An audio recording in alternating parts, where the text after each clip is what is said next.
Here's the naughty bit.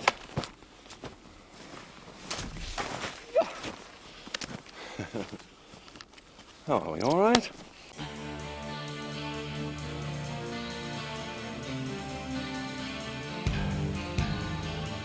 Here we go, vertigo, video vertigo, test for echo.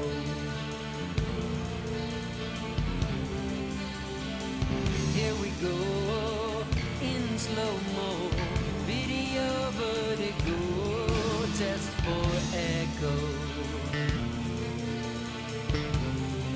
Test for echo.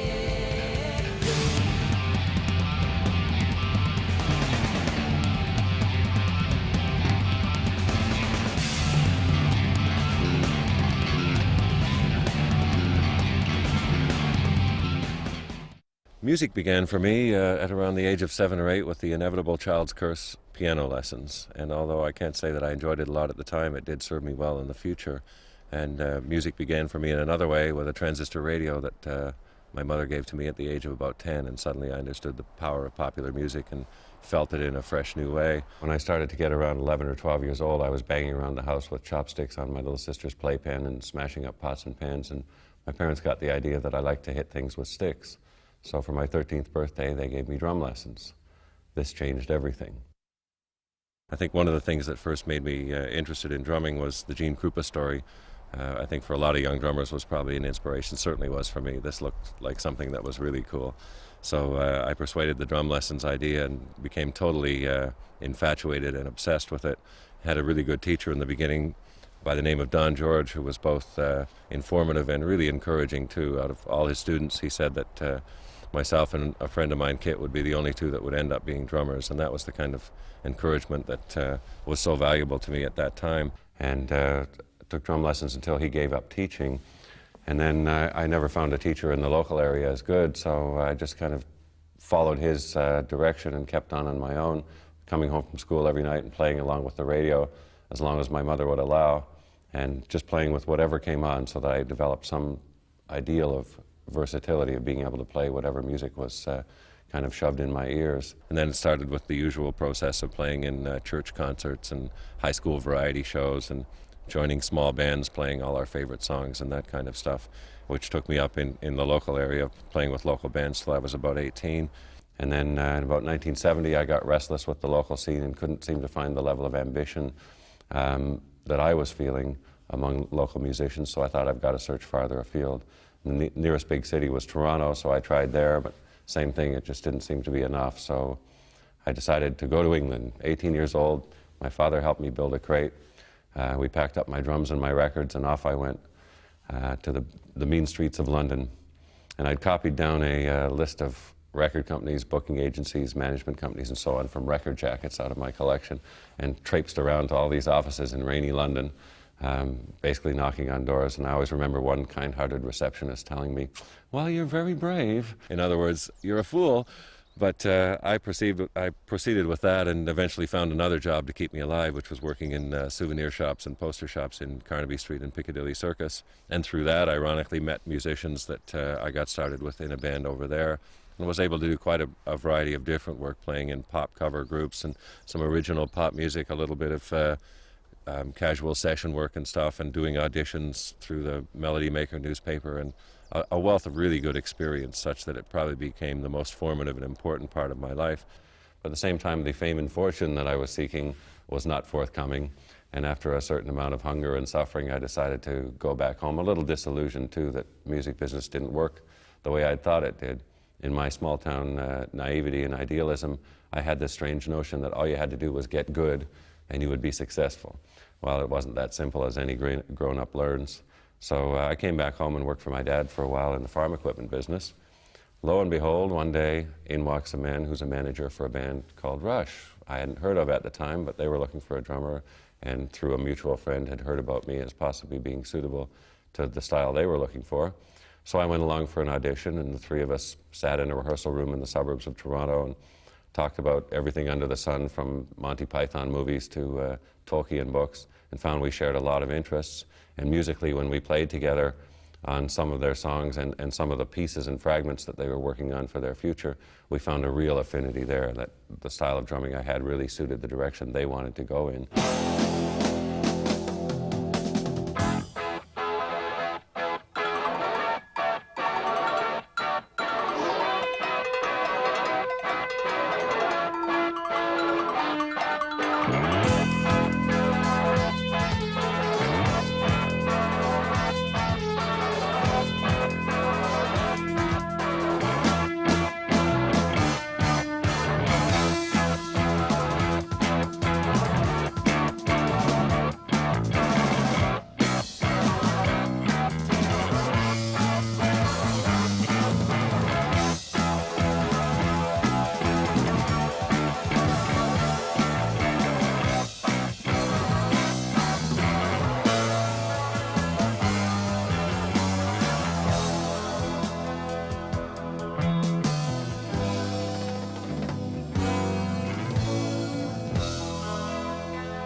And so we began what has become now a 22-year odyssey together through many records and endless touring for years through the 70s and the 80s and now into the 90s. And I reached a point after 30 years of playing, after 20-odd years with the band, that I was feeling a little bit restless, not jaded or smug or overconfident by any means, but just that I'd honed a style of my own, and I felt like I was doing that style, playing myself about as well as I could, and I was unsure what to do with that information once I realized it. So it happened in the course of things that I had a bit of time between projects in the early 90s and produced a tribute to Buddy Rich, working with big band musicians and some of the finest drummers in the world. So in the course of this, I met Steve Smith, and I'd known him for a few years. We'd worked together on a Jeff Berlin record a few years ago, but suddenly I noticed a massive growth in his playing, in his musicianship, and the musicality that he brought to his work, playing on the Buddy Rich sessions. And I asked him, Steve, what's your secret? And he gave me a one-word answer, Freddie. So I got curious about this, and I thought, well, what could a guy like Freddie Gruber do for me? Would it be worthwhile after 30 years of working away on my own and learning from all the other drummers of the world? Maybe it's time I should take a little bit of time here and work with a teacher and see what might transpire. So I arranged to spend a week with Freddie in New York City about a year and a half ago now. And in the course of that, he watched me play for about 1 minute and then proceeded to give me a whole set of exercises and a whole new approach to the drums physically that really demanded that I start all over again. And that was a bit daunting in two ways. First of all, after 30 years to be starting all over again, but secondly, because it would require me to start a discipline of practicing too that I hadn't had the luxury of with all these years of touring and recording and being devoted to that. But I did find the discipline to devote myself to this, to reinventing myself. So I started practicing every day down in the basement, went back to traditional grip for the first time in 30 years, and started learning the fluidity of motion that Freddie preached, and started trying to apply it to the way that I like to play the drums. And in the course of a year's time, I'm working on this day by day, meeting with Freddie every 6 months or so for a few days for an update, and then, as Freddie would say, to put the pieces together, take this thing a little further. So I was fired with his enthusiasm, and I've always liked the definition of enthusiasm as being infected with the God. And if there's anybody that's enthusiastic about music or drumming and infected with the God of drumming, it's certainly Freddie Gruber. So I found that I was making progress, and I could feel the growth, I could feel the fluidity coming into my playing, and the finesse of just practicing every day gave me a level of facility on the drums that I hadn't had before. And the other guys in the band started to talk about, you know, it's time we got together and started working on a project. And at that time I had to say, no, I'm going to need more time to do this. I have to give it at least time to mature, time for these things to take hold in my playing before I start trying to apply them. So I put off the band for another 6 months until I would have had a full year of working on Freddie's principles and working on the process of reinventing myself after 30 years, after all, was a fairly huge undertaking. So it came around to the end of that time, and then I'm working with the band again, wondering, you know, I've completely reinvented myself, fine, but perhaps the previous invention, which was invented with the band, is more suitable to the music and more suitable to the band's approach. So even then I had to face the risk that all of that practicing every day and all of that work may have been, in the grand scheme of things of my professional work with the band, may have been for nothing, but certainly it was a gamble worth taking, and in the final result it turned out to be very much a part of our music and very much germane to the way I've always played. It just became me plus all these new elements and some of the things that I've been hoping to achieve, and greater fluidity in my playing and less stiffness, less rigidity in timekeeping and so on, I was able to accomplish with a smoother, more relaxed and more rolling approach to the drums, while keeping the power and the action-packed busyness that I'm kind of known for, and is certainly a reflection of my character. Among the many things that I used to think were true and came to think perhaps were not true have to do with the setting up of the drum set. I used to believe that it was most important to have everything as close under me as I could so that I wouldn't be unbalanced, so that everything I would be right on top of. And through Freddie's ideas of round orbital motion, a beat being a point in a circle rather than a dot on a line, he got me into the idea of making things flow. The space between the beats is what counts. It happens in the air. Almost all of drumming, as with dancing or piano playing, it all happens in the air. So what he concentrates on is what happens between the beats. And as part of this circular motion, I came to realize that it was more important to get things comfortably part of that circle rather than right under me. So I moved the throne back a little bit, away from the bass drum and the snare, so that I had more room to have the circles happening between. Raised the snare drum quite a bit higher, so that again I was playing to the drum head instead of, we used to play like golfers, I think, playing straight through the drum, aiming for the floor. So all beats were just, you know, going through the surface of the drum head. With Freddie's approach, the drum head is the end of the motion. Everything happens in the air, and the end of your circular motion is on the drum head or the cymbal. So all the circles have to happen above it. The ride cymbal I used to always have over here.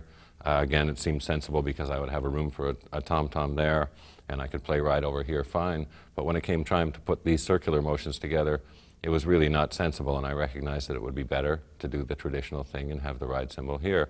And as with the toms, everything's set up ergonomically, the relationship of the machine to the person, everything is set up for fluid motion so that I'm never having to be stilted or in any way cramped in my motions. Everything is a natural flow up and down through the toms to the cymbals. Everything can be part of that circle. The matched grip versus traditional grip is another interesting question, argument, debate. And for a long time, I played matched grip for most of my playing time because I thought it gave me more flexibility with the left hand, and that's what I was after, to be able to get it around more. There was a great story I always loved about Gene Krupa. It's claimed that he said, whether this is apocryphal or not, I don't know, but he used to shake hands with his left hand and say that I'm using my left hand more because I think it's underdeveloped. And I thought that's a great illustration and exactly what many drummers try to do. You try to get your left hand more active physically and musically around the drum set. So I had gone to matched grip for that reason, because I thought it allowed my left hand to travel around more and exert more even force throughout the range of motion. But while that may be true physically, and I think physiologically they've proven that more muscles can be brought into play on matched grip, and I thought, you know, that proves it. And again, one of those things that seems to be true but perhaps isn't, because while it's true physically, perhaps it's not true musically, is what I've come to think lately, because the drum set revolves very much around ride cymbal, snare drum, bass drum, or over to the hi-hat. And getting these circular motions going, it's more important to have, I think, what the traditional grip allows is that kind of gathering of motion toward the body. And what I found it valuable for is in a musical sense, that I can get the rotating motion going on here on the snare to the cymbal, and I can develop the same kind of flexibility with the left hand around to all the other items of the drum set with a little bit of practice. And of course, after 30 years of playing matched grip, it was quite an effort in 1 year to reinvent a whole style of playing based around the traditional grip. And when I asked Freddie about that, Freddie, is this really what I should be spending my time on? Developing a whole new facility and a technique that I haven't been using for 30 years. And he just dismissed that like it's all the same, it doesn't matter. And it's true, many of the exercises that he gives me for thumb control and for hand control and so on can be done with matched grip as well as traditional. So it comes down to being a pretty small point, but it seems to me that in the fluidity of timekeeping and the fluidity of adding ghost notes and so on through the course of playing patterns to the cymbal or to the hi-hat, I was able to get a much nicer flow of rhythm and a much nicer pulse to the time sense by using traditional grip. So I stayed with it. I figured it was worth the experiment, and since I was going at this as being a process of reinventing myself and completely starting all over, it kind of added to the excitement of that, of starting in a whole new way, a completely fresh approach to the drum set after all those years. And the results proved themselves such that this whole album, for instance, was recorded completely using traditional grip. And I was able to find ways to get the power and the flexibility around the set that I needed. And also of critical concern, of course, in rock music is to be able to get the big downbeat, which is, in the past had always been, even playing matched grip with butt hand, was always a big whack available on the snare all the time. So there was tremendous consistency and power there. And I was concerned because, after all, I was making a record with Rush, and I wanted that same kind of power on the downbeat. And I knew the way in the motion that Freddie was teaching me, it would eventually just be a snap of the wrist down onto the snare. And a year wasn't nearly enough to develop all the little tools that it takes to develop that motion, but it's something that I'm still working on and found ways to get around for now and at least get the job done while I'm still working towards developing that technique, so that I ended up using my thumb, as will be apparent in the video. The thumb's doing quite a bit of the work and giving me power down, where the fingers and the hand in general, through Freddie's exercises, is giving me quite a bit more dexterity in different areas and different ways of using the hands and the fingers. And the power, for now, I'm able to get down onto the snare and get the big backbeat using quite a lot of thumb, which eventually a snap of the wrist is going to give me that, maybe in 5 years, maybe in 10 years, but we've got time. Okay, now we're going to assemble the drum kit for you and talk a little bit about how and why along the way. The first thing you want when you're assembling a drum kit is someone to do it for you. Here we have Larry Allen, who's been my drum tech for about 20 years now, on stage and in the studio, and he doesn't look too bad considering. And here we are with Mr. Bass Drum.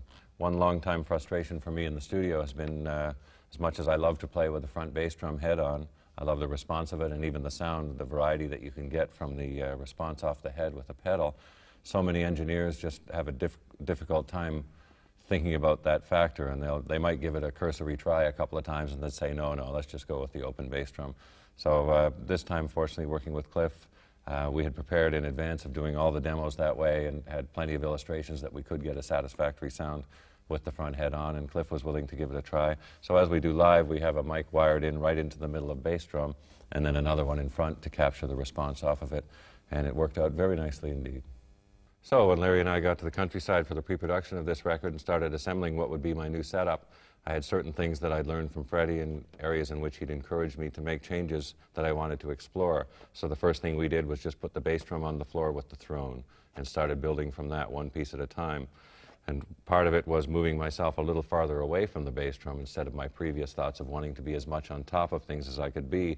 Now I was aware of the freedom of motion and the circularity of motion that I wanted to encourage and have lots of room actually for that to happen rather than trying to cramp up all of the natural motions of the body. So I'm moving back a little bit and learned circular motion of my foot sliding around on the bass drum pedal now, and keeping things moving in between the beats. As I've stressed, so much happens in between the hits, and that's where I've learned to focus a lot of attention now.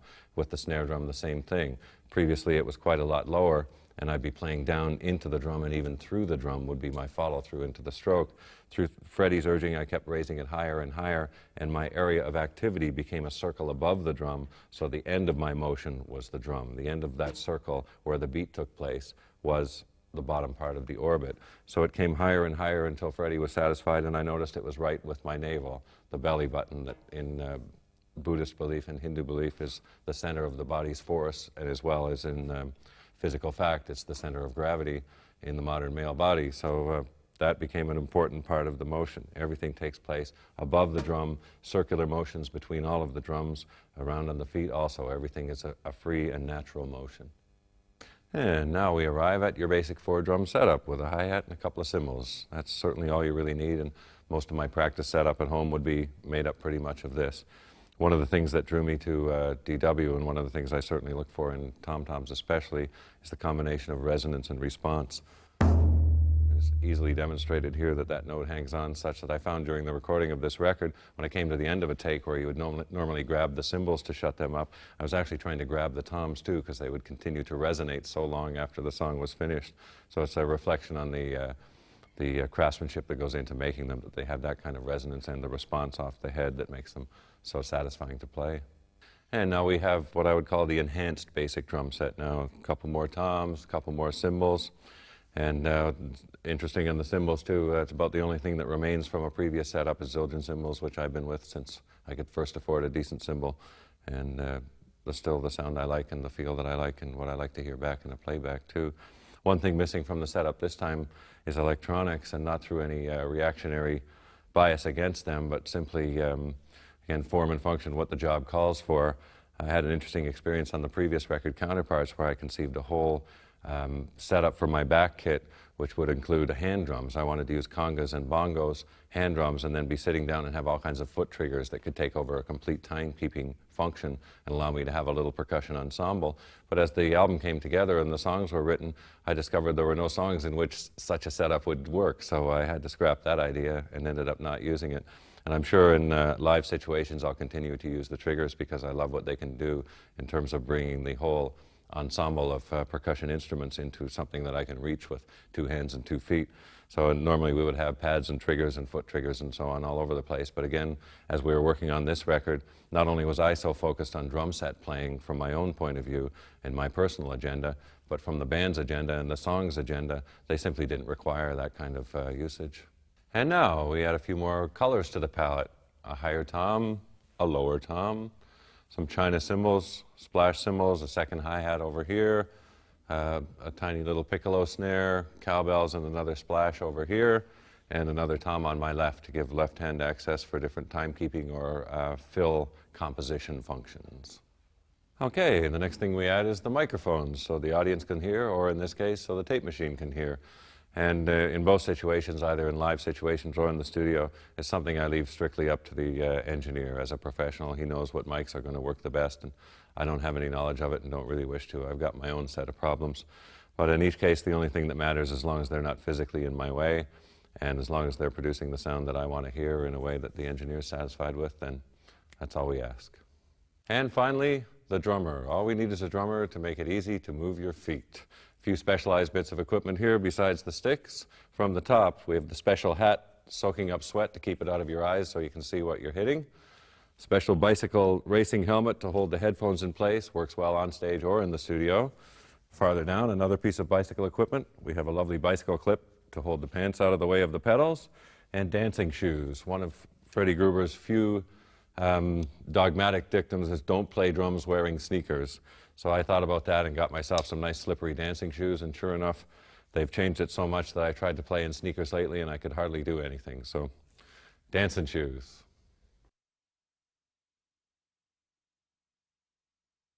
There are no straight lines in nature. That's one of the dictums of Professor Freddie Gruber, and I kind of think it's true. I thought about it a bit, as I usually tend to do with things like that, and I realized that anything in nature that does seem to be straight, like a beam of light, for instance, actually travels in waves. So it can be seen that everything is orbital and cyclical and circular, and so it should be in music, I think, especially in drumming, that you're not dealing with a series of points in a line, but rather a point in a circle. And one of the things that Freddie stresses in his playing is the motion between the beats.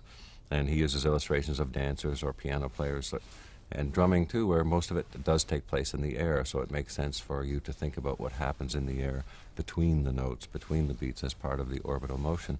So a lot of the exercises that Freddie gets me started working with were this sort of thing, to get my playing circular and to get a more efficient movement, so that when you're not having to work, when you're not having to exert force, you're not. And one of the things he stresses is, if the stick wants to fall, let it fall. And thumb control is a series of exercises also that he had me working on, have to do with just thumb control and always having effortless but complete control over that stick. So as it falls, I've trained my thumb now to be able to monitor the movement of that stick and let it fall, but still control its falling. And part of that motion too. And another thing is with Freddie's idea is that the stick wants to bounce, let it bounce. And part of certainly my old way of playing had to do almost with playing right through the drum in the way that you're taught, for instance, with a golf swing, that you play through the ball. And a drum, you don't necessarily want to play right through the drum, I don't think, and aim for the floor.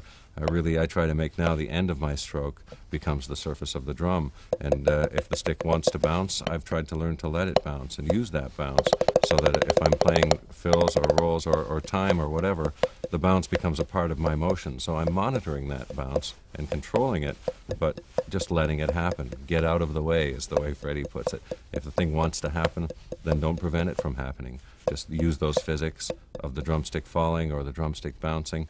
Use them to your advantage as part of the music, as part of the orbital motion of rhythmic play, and controlling what happens in the air between your beats. And it's a series of small exercises that would vary from drummer to drummer, so I can't really lay them out as a program, but they're exercises for the feet and hands and indeed for the whole body that contribute to feeling everything as a cycle of motion. And one of the analogies that I like to use with Freddie is what he's been to me is more like what a pro tennis player has a coach for. They don't need a coach to teach them how to play the game. And as with drumming too, I've been playing for 30 years and in this band for more than 20, so I really know what I want to accomplish and a lot of the ways in which to go about it. But Freddie comes in and more or less watches my serve or watches my cross-court backhand and will suggest ways to make those more efficient, more comfortable, and in the case of drumming, it also ends up making it more musical, because if something is more effortless to play and more natural to play, naturally it changes the shape of the music. And this is a subtle change that at first blush might not even be recognizable. When I first started playing the new drum parts for this album to Geddy and Alex in the band, they didn't really notice a lot of difference. They thought maybe I had new hardware or something. So that's an indication of how subtle it is. Or when Peter Collins came in, our co-producer, and he heard the demos for the first time, and I told him the process I'd been through of studying with Freddie and practicing every day for the year prior to that point. And he said, well, it still sounds like you.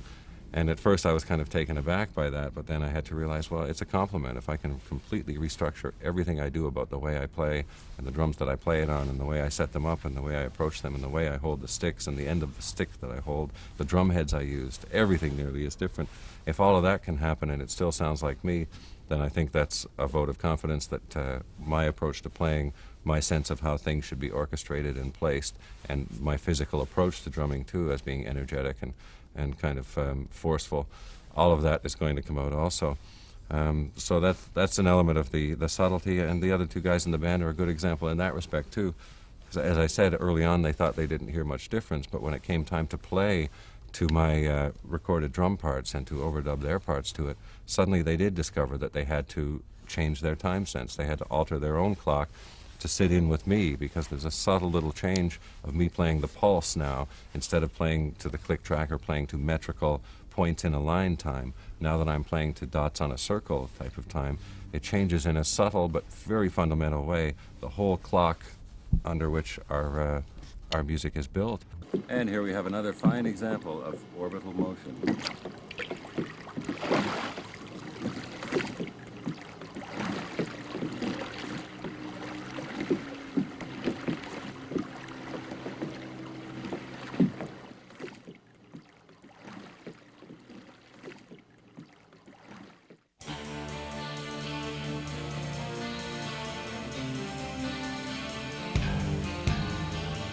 Here we go, vertigo, video, vertigo.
Okay, this one being the opening track on the album and the title track, it stands to reason from Rush Habit anyway that it represents kind of an overture for all of the music that's presented. We want it to be the grand opening for everything. And because it has so many different parts and it spans a dynamic range from just ride cymbal and hi-hat all the way up to full double bass drum onslaught and a lot of steps in between. So I'm just going to outline a few of the steps and different ways they're treated through the song and different ways that small changes, such as moving the hi-hat from the downbeat to the upbeat, have changed it also. Just a word about the opening hi-hat figure.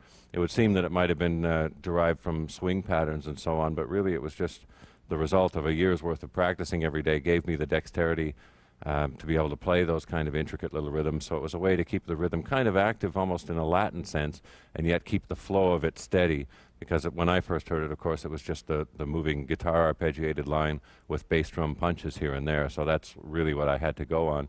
So I wanted to give it a little more life, a little more vitality through the sparseness and the dynamically light section of ride cymbal and hi-hat. So I open with that and then follow the punches with the bass drum through the vocal section, and then it moves into the toms. And then that becomes a kind of dynamic high point in the construction of the song. So dynamically, this song follows a series of waves up and down, and actually the climax of the song comes after the first verse when the full double bass drum onslaught comes in.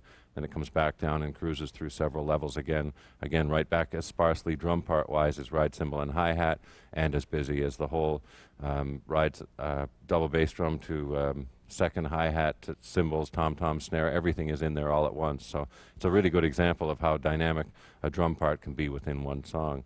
So the opening figure, I'll just walk through the opening stages here from the ride cymbal into the tom section.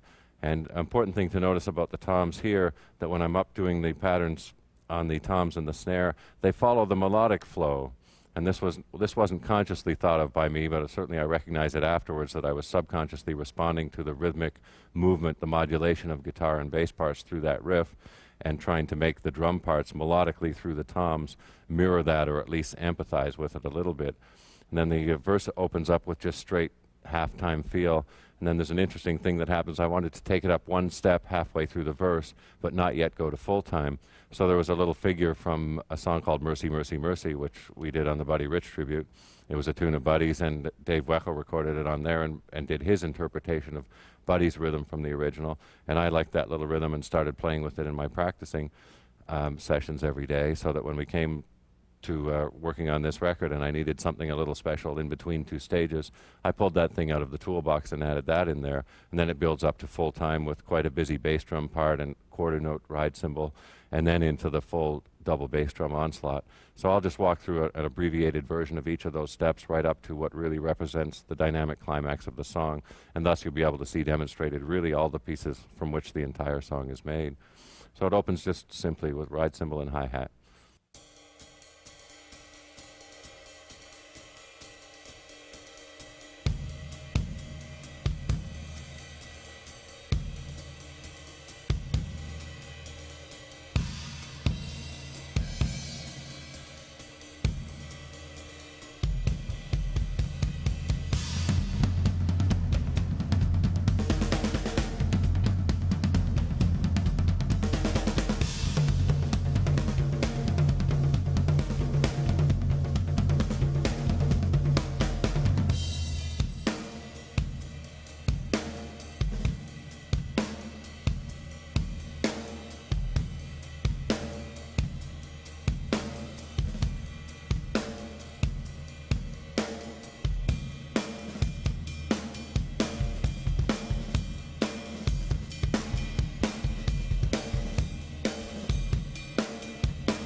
From there, it progresses into the second verse. Same sort of thing. Interesting with the cymbal fill there. It's a thing that I think only experience can bring you, and it's reflected in the drum break that I do later on in the tune, a 7-beat break in which I do the same sort of free time thing on the snare drum and then keep the time moving with a double bass drum triplet and then run down the toms. Interesting thing to note too in the double bass drum part is that there's a dropped beat in there.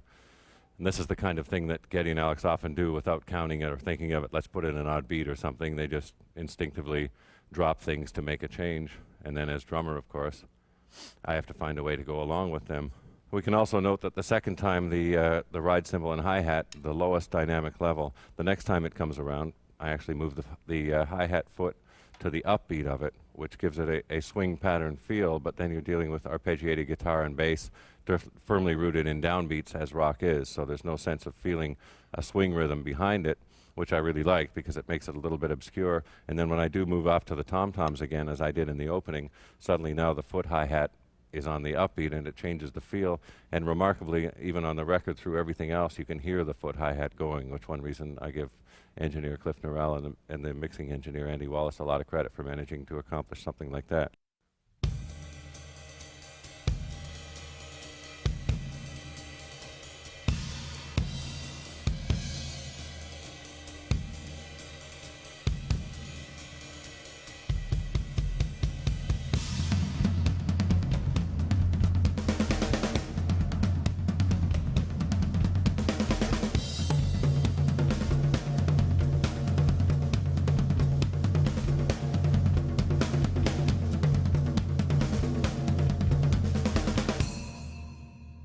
Well, those kind of variations. Another good thing to notice there is that tom rhythm is built around paradiddles.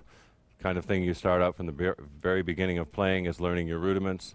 It becomes a tool in the toolbox so that when you come to address something like this, you can say, well, what would allow me to follow the guitar and bass riffs up and down? Paradiddles is the thing. So having worked on that all my life, I have the paradiddles to pull out and use for that purpose. Really, you could say that it all begins in a place much like this, sitting around in the woods, thinking about drumming or thinking about the other hat that I wear, lyric writing. One writer once said that the hardest thing for a writer's wife to learn is that when he's staring out the window, he's working. And one of my favorite subjects, certainly lyrically, has been human nature, the way people behave and perhaps why. And some weeks before we start the pre-production process of writing, I'll make sure to go off to my little place in the woods and try to get some of these things on paper and try to get a start so that on day one I don't have to face that dreaded blank page syndrome. So I'll put together maybe 3 or 4 ideas in sketch form so that on day one I can give some lyrics to the other guys to start working. And they have the place that we do our pre-production work. They have a small studio at one end of the house where they can work on musical ideas. And I continue wearing my lyric writing hat in a small room at the other end of the house and gradually passing things back and forth as the other guys get musical ideas that perhaps I can tailor some words to fit, or I keep passing them lyrical ideas as I complete a first draft of them and they try to see if they have pieces of music underway that might suit those. And this time we took a little different tack. In the past we would try to write the pieces of a song and then spend the time to put together the details of arrangement. And this time Geddy and Alex found it a more enjoyable way to work, really, to just put the pieces together and then put them aside and do the tedium of the assembly and arranging later.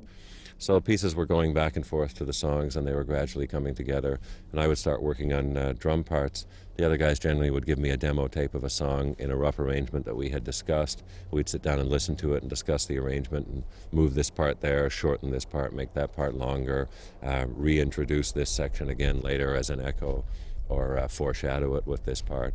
And all the small details of arrangement are talked about, really.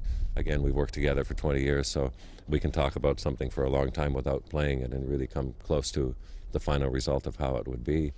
So once I have this demo tape with just a drum machine on it, it pretty much represents a blank slate for me. So I would go in at night often when they would let me have the studio and play along with the demo tape, basically try everything I thought might work and then eliminate the impossible rather than starting simple and gradually adding details. I much prefer to throw everything at it that I think might stick and then, like I said, eliminate the things that patently aren't suitable. So then I would gradually refine down a sketch of a drum part that I was thinking of and pass it along to those guys, collect their comments on it. Perhaps Geddy would overdub a new bass part to my drum part that would be more sympathetic. And what we have in this process is a kind of a slow improvisation, where in years past it would be all of us in the studio at once trying to learn the song, trying to arrange the song, trying to listen to each other's parts and respond to them, incorporate them into our parts, inspire the inspiration of our part into other people's playing, and all of that process going at once in a welter of confusion, really. And it promotes a lot of anxiety working under those conditions too, because you always think it's taking you too long to learn the song or work out your part, and if you're playing it over and over again, it's all your fault. So lately, in the last 3 or 4 records, I would say we've evolved the process of working together separately, so that I'll work on the drum part, pass it over, Geddy makes changes, I respond to those changes, make a new drum part that responds to that, and there's this constant interplay going on, is the word that I like, because we are playing, and we're playing together, but we're adding it in a very logical and very efficient manner that allows all the joys of working together as an ensemble, which is something that, of course, we really enjoy, and I would have no desire to work in any other context but in a truly democratic band. Well, actually, we're not so much of a democracy, because it's not a majority rule situation. Everyone has to like it. So it's another aspect that reflects on the arrangement of the music, and of course each individual part, that it has to please not just 2 out of 3 or 1 out of 3, but 3 out of 3 in our case, that we want everybody to be satisfied with it. So this process proceeds right up really to when we get to the recording stage. This demo has been passed back and forth and been re-recorded over with refreshed drum parts, and then new bass parts, new guitar parts, new vocal arrangements, experiments that everybody wants to make in overdubs. If Geddy has ideas for vocal harmonies or things like that, they'll all be tried on the demo tape. And when it comes to the serious recording here in Bearsville, where we came to record the drums, that demo tape now becomes our guide. And again, I'll go into the studio by myself and record to that, but this is a tape that's been made as an ensemble in this collective slow improv method, and thus my drum part is completely sympathetic and responsive to what the other guys will be playing, and to the song, and to the time structure and the dynamics. Everything is there. I'm not just out there playing solo drums, of course. I'm playing the drum part for a song, as I've carefully orchestrated it and rehearsed it over weeks and weeks of all this research and development. So in that day, when the day of serious recording comes, for one thing, the concentration level hikes up a notch, which is another reason I really like it. It's quite fashionable now for people to record at home or in their rehearsal rooms. I know a lot of bands do it that way, but for me, I really like the serious focus on the moment that comes. Here we are in the recording studio, it's time to record the record. I find that pressure drives me to a new level that wouldn't be possible under other circumstances. So here we are in the studio on day 1. You'll have the whole production team in there focused on one performance. All the guys in the band and our co-producer Peter Collins will be there, and the engineer Cliff Norrell that we brought in to do the recording work on this. Everyone's focused on the drum part, getting the sound right, and then the performance. Every element of it is microscopically examined, which isn't always a pleasure when you're in the hot seat, but at the same time it ensures that you get the best performance under the best conditions possible. And then subsequently, as it goes along, then once all the drum parts are recorded, then you move into the bass part under the same parameters, where everyone's focusing their attention on the bass performance and on the bass sound and how it relates to the sound and the dynamics, and the rhythm interlocks with my drum part. And I'll be in there with him, with Geddy, helping him out with what I'm doing and why, and how he might interact to it, or if he should or not. Sometimes, of course, we just stay out of each other's way. And then ultimately, when all is recorded and it comes to the mix, then everybody is in there commenting on it, with the mixing engineer putting together his vision of the overall performance, and then each of us, of course, making comments on the drum should be louder and other relevant things like that.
quality of justice,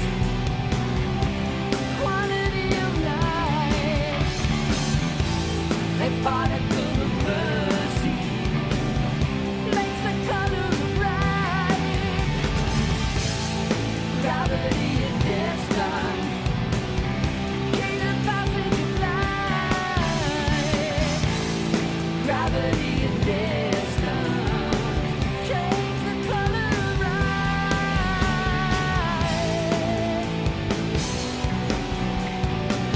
change the color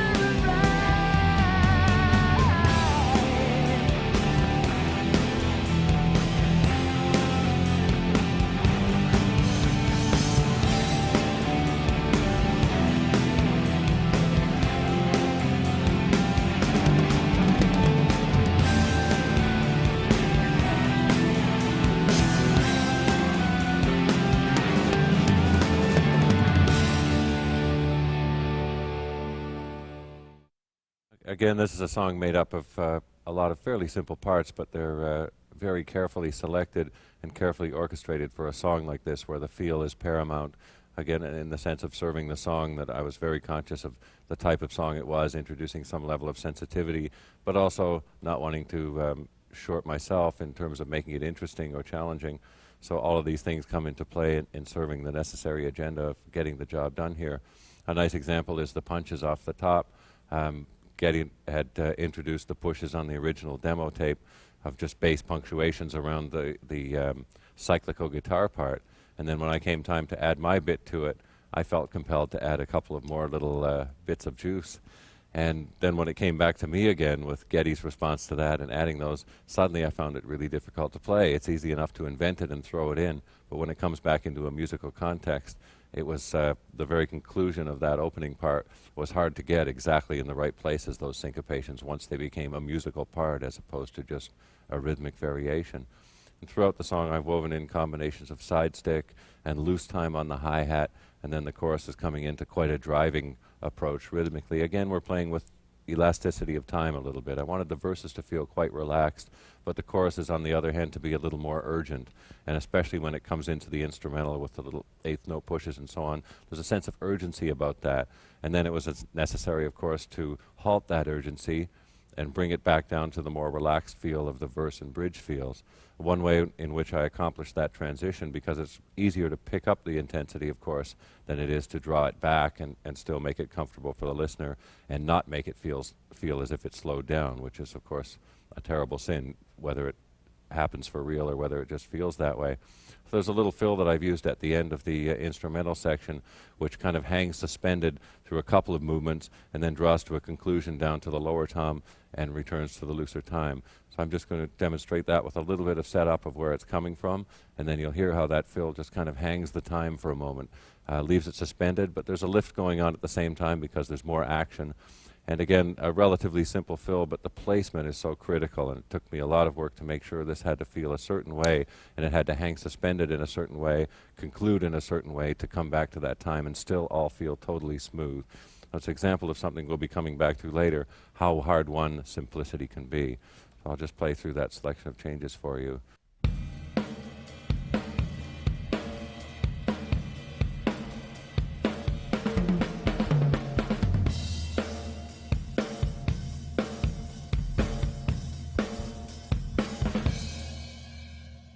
And another example of fill that I used in this tune for a different purpose, at the end of the song, after it's been winding out and the urgency that I mentioned has been building up through the ride out, other instruments have been added to the orchestration, a high harmony guitar and so on, to gradually increase the orchestration for the sake of increasing the intensity. So the time feel remains the same with a little bit more spark of urgency from me, just pushing it along a little more. And then when it came to the ending, I wanted to just take it up that little level higher.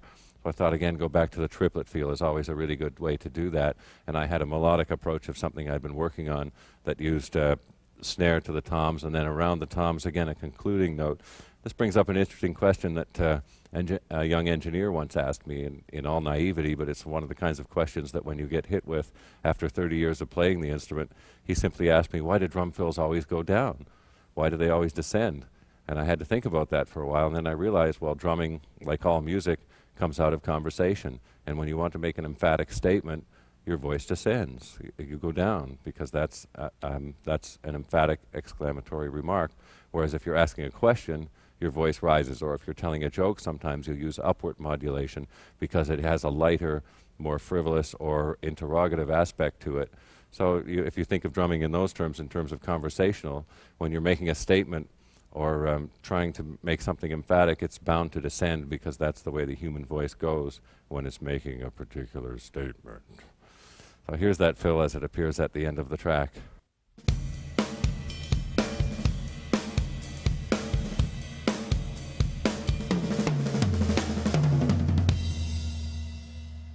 Just breaking that down a little bit slowly. Again, made up of simple elements, but the right thing at the right time, of course, is what makes the choice and what makes the selection of all these parts important. So simply based, it's around 1, 2, 3, 4.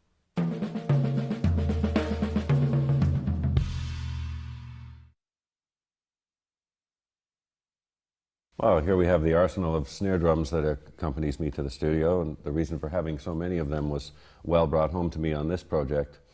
I'd worked in 2 rooms before coming here to Bearsville during the rehearsals and pre-production, and I'd been trying different snare drums for the different tunes and kind of making notes of what I liked the best. And in each case, every time I changed rooms, that choice of snare drums altered considerably. And when I got here, it changed again, that certain drums worked out to be, more suitable for this room and its particular acoustic character. So one of the ones that got used the most on this is one of the new DW ones that I have, which is one of the solid maple, and just had the right sort of brightness and attack and everything that this room required. Although it hadn't worked quite so well in other rooms, it just happened to really suit this room and got used, I guess, on about 7 of the 11 tracks. One of my favorites of these to play on is its neighbor here. We call it the Fat Boy, and it weighs about 4,700 pounds. It's a combination of solid brass in the shell area with a solid wood section in the middle, so you get both the attack and the brightness of a metal drum, but at the same time the warmth and the tonality of a wooden drum. And this one too, the response of it makes it a beautiful thing to play on. It's one of my favorites just to be warming up on, or just playing for purity of its response and of its sound. It'll be noticed also that nearly all of these snares that I brought to choose from are new ones, which many people tend to prize the vintage drums, but for my money, I think things just keep getting better in drum world, and especially with the level of craftsmanship that a company like DW brings to their product. The tradition of drum making is still alive there, but the innovations and the care that they've brought to it have made what to me is a finer instrument than any of the old ones have been. I still do hang on to my old favorite, number 1 we call it, which is my old Slingerland wooden one, which I picked up secondhand probably nearly 20 years ago. And I prize it for its versatility, really. A lot of times in the studio, it won't be as specialized as other ones in terms of having a certain sensitivity or a certain power or a certain crack that I might be looking for. But I always find one in the live show where I want to use one snare drum to cover everything. Up to this point, anyway, it's been the one that will do everything readily. It's so versatile in that respect.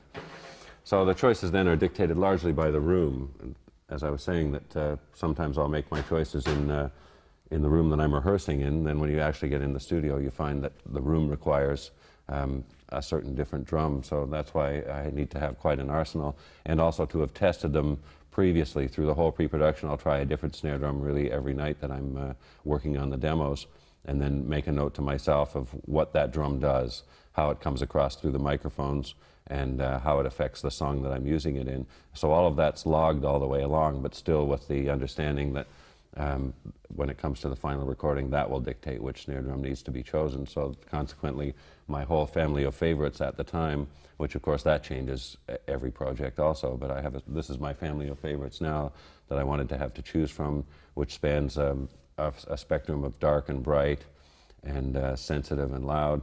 And thus when I need to make a small change and I'll go in for a playback and they'll say, well, I think the snare drum could have a little more crack or a little more depth or whatever, I'll know exactly which one offers that little percentage point of change in the direction that's required for the song. Hence the choice. In other words, the form that you give the drum part for a song is going to reflect the function that you want it to attain.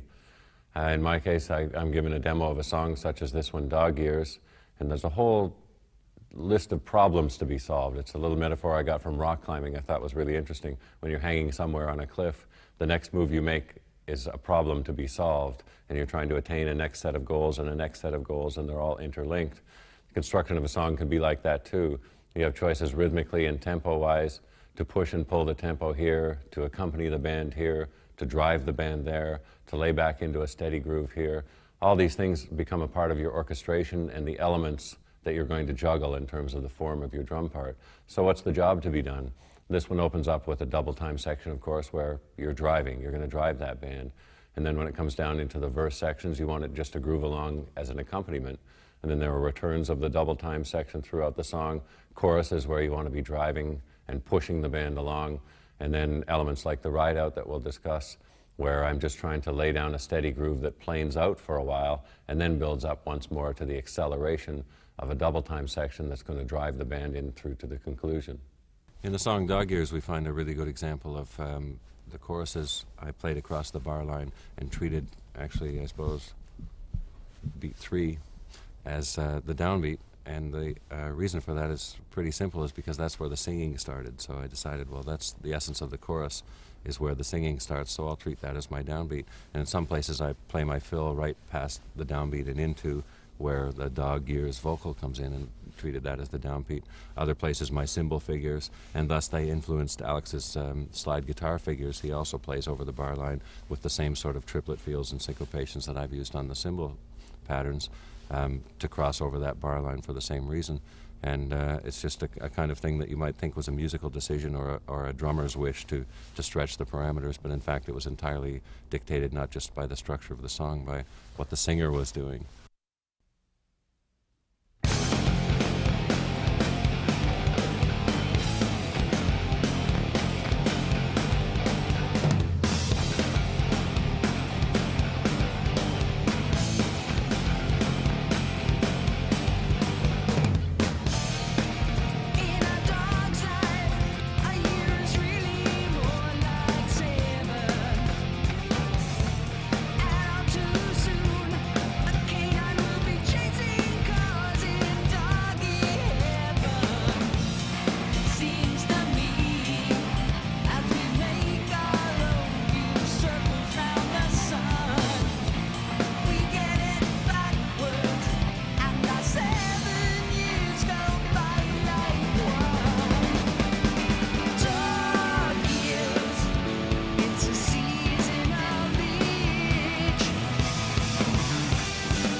I'd rather be a tortoise from Galapagos or a span of geological time.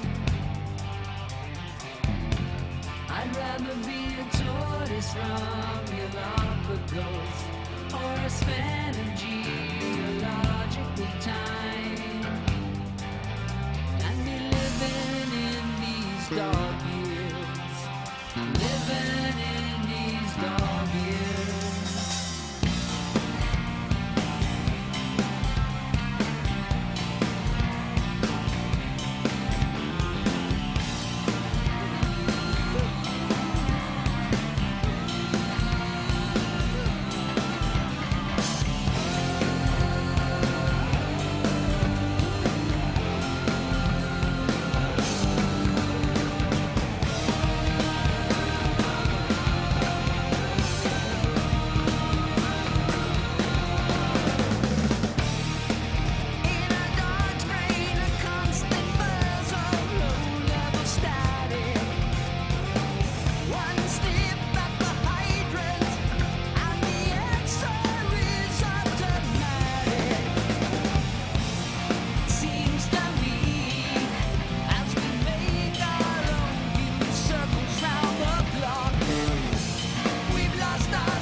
So that you can see, as I outlined in the preamble, this song really represents a good example of controlling the time, and sometimes choosing to drive the band along, sometimes choosing just to accompany the band, sometimes choosing to pull the time back a little bit, push it forward, whatever's required for a certain part, and in context of the whole song, because you want the certain breathing aspect of it and certain parts of it to have a different effect on the listener in that way. So there are certain things that I've used in this song too, in little tricks that have both an interesting source and some interesting history along with the way they've developed. Again, referring back to the Burning for Buddy sessions, a thing that I noticed Steve Gadd do in his fill that he used in Love for Sale that kind of struck me, and that was this. So I thought that was pretty cool, and when I was practicing along with other things, I started using that and found that I could route it to the hi-hat and place it in different areas around a rhythm.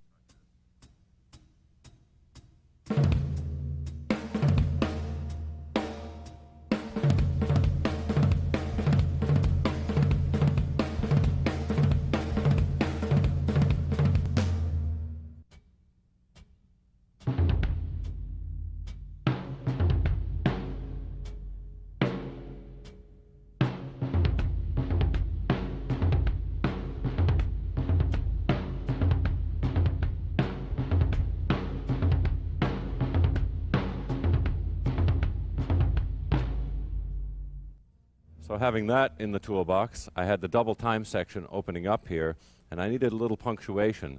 Halfway through it, I wanted one piece of punctuation that expressed continuity, and then at the end of that opening double time section, I wanted another little punctuation that had a finality of it, because I'm moving on now to the verse feel, in which I'm just trying to set up a groove, really, that just flows smoothly along and brings us up to the next section without any real dynamic change.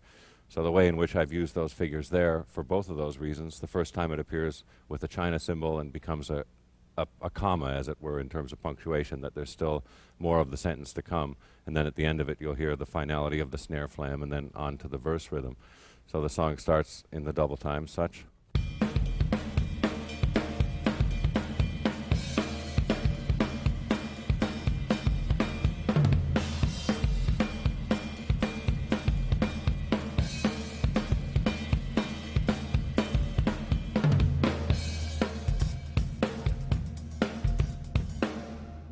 So on through the verse. So it's just an example. You'll hear this in different places throughout the record. Every case it's always rooted to the tom-tom rather than just being a rough that's put in to interrupt things. In every case I always wanted some kind of descending punctuation, but with some continuity to flow along with it.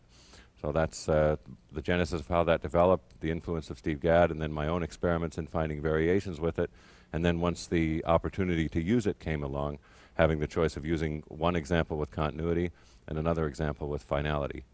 Another common thread that runs rhythmically through a lot of the fills and different patterns that I've used is variations on the triplets. Again, things that are the result of experimenting by practicing every day and that I ran across. And first I got interested in it in the way that I could have a triplet feel moving across downbeat quarter note time. And then I started playing with different variations of it around different areas, and some of which I've used in this song, some of which in other songs. But it really comes from this originally.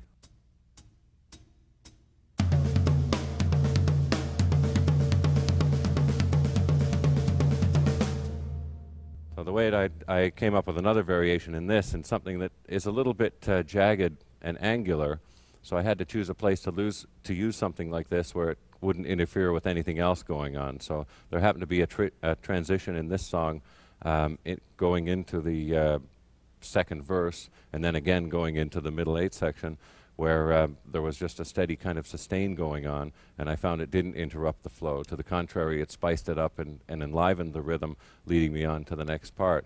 So the variation that I used in this goes ride cymbal and then to snare drum and bass drum.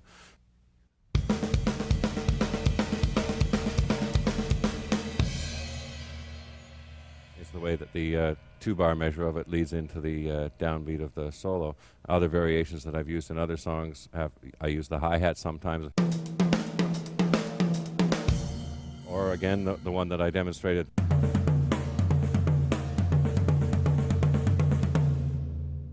all these variations were open because I'd worked on that in my practicing and figured out how to put that triplet feel right across the bar line and still keep it rooted to the hi-hat and still keep it rooted to the overall pulse of the tune. Another good thing to address is a temperamental problem of my own, that I hate to do the same thing twice, but sometimes in the same song you have the same job that needs to be done twice. So what I'll try to do is accomplish the same thing with a slight little variation so that it keeps me entertained and also on my toes in terms of both performance and the imagination that it takes to keep coming up with these variations. I have a couple times through this song where double time returns again, and I don't find it very satisfying to just cut from straight time to double time. It sounds to me just not very smooth and not very professional. So I found I could do a triplet feel pickup on the snare drum that would take me back to the double time, and I do it the first time just with snare and bass drum, and then the second time around introduce the double bass drum just to give it a little spark. So I'll be playing the straight time and then go through that transition in both of its variation. 2, 3, 4.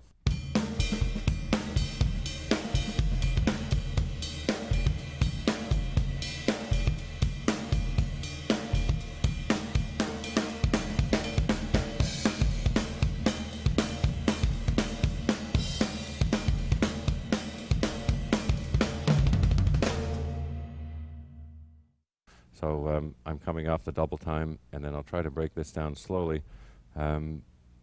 Just for the elements it is, it's basically keeping the downbeat going with my right hand on the toms, and then letting the two bass drums play the triplet part, and then coming back to the flam on the snare again for the finality to make that transition as a sharp one, but smooth as I can.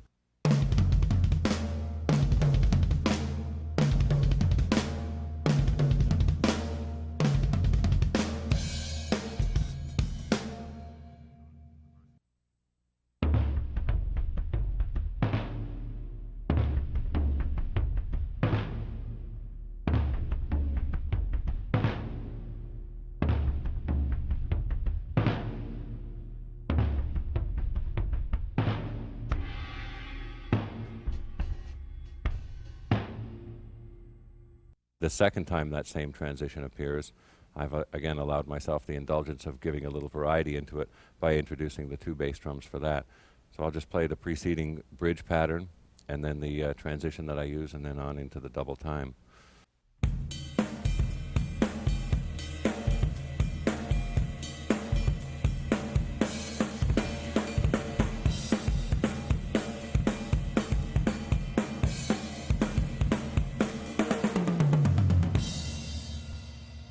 So these are ways in which you can keep yourself amused, keep the rhythmic side of things interesting, but without ever interrupting the flow or intruding upon a vocal part or anybody else's solo part or any place where you don't belong.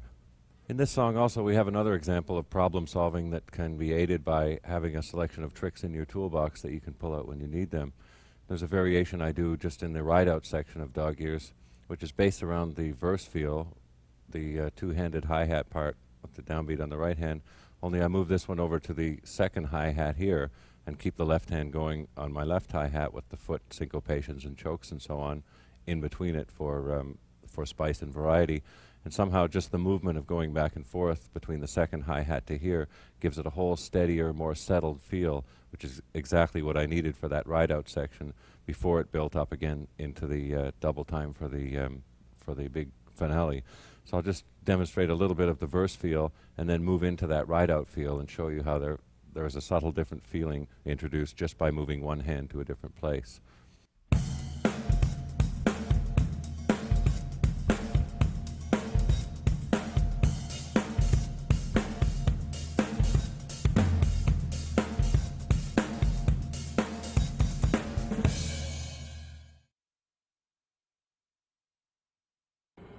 When preparation meets opportunity. The phrase really refers to luck, as in luck is when preparation meets opportunity. Certainly it applies to music and definitely to drumming in this case, the preparation being the things that you learn and the amount of practicing you do to get smooth at them, to explore new ideas, and also to have things in the old toolbox for when you get an idea for something that requires a swing part or a Latin part or a disco part or an African drum beat or something.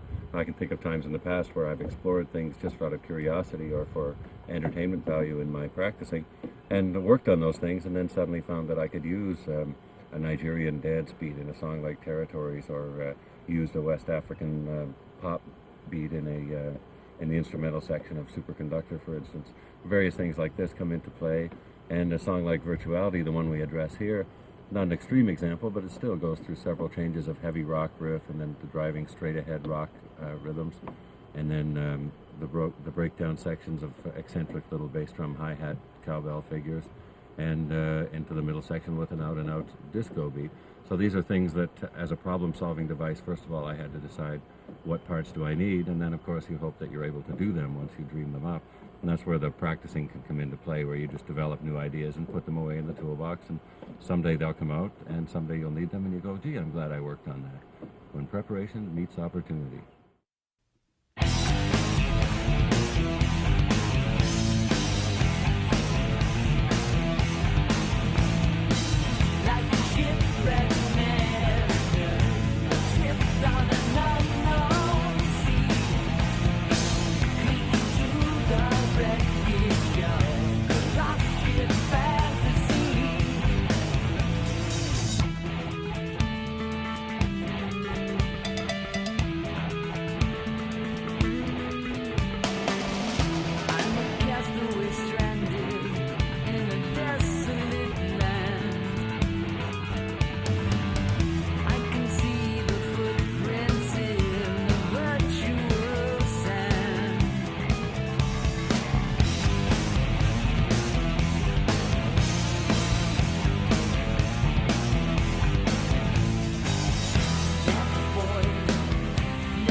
Well, if good luck is where preparation meets opportunity, I guess good music is where preparation meets opportunity also.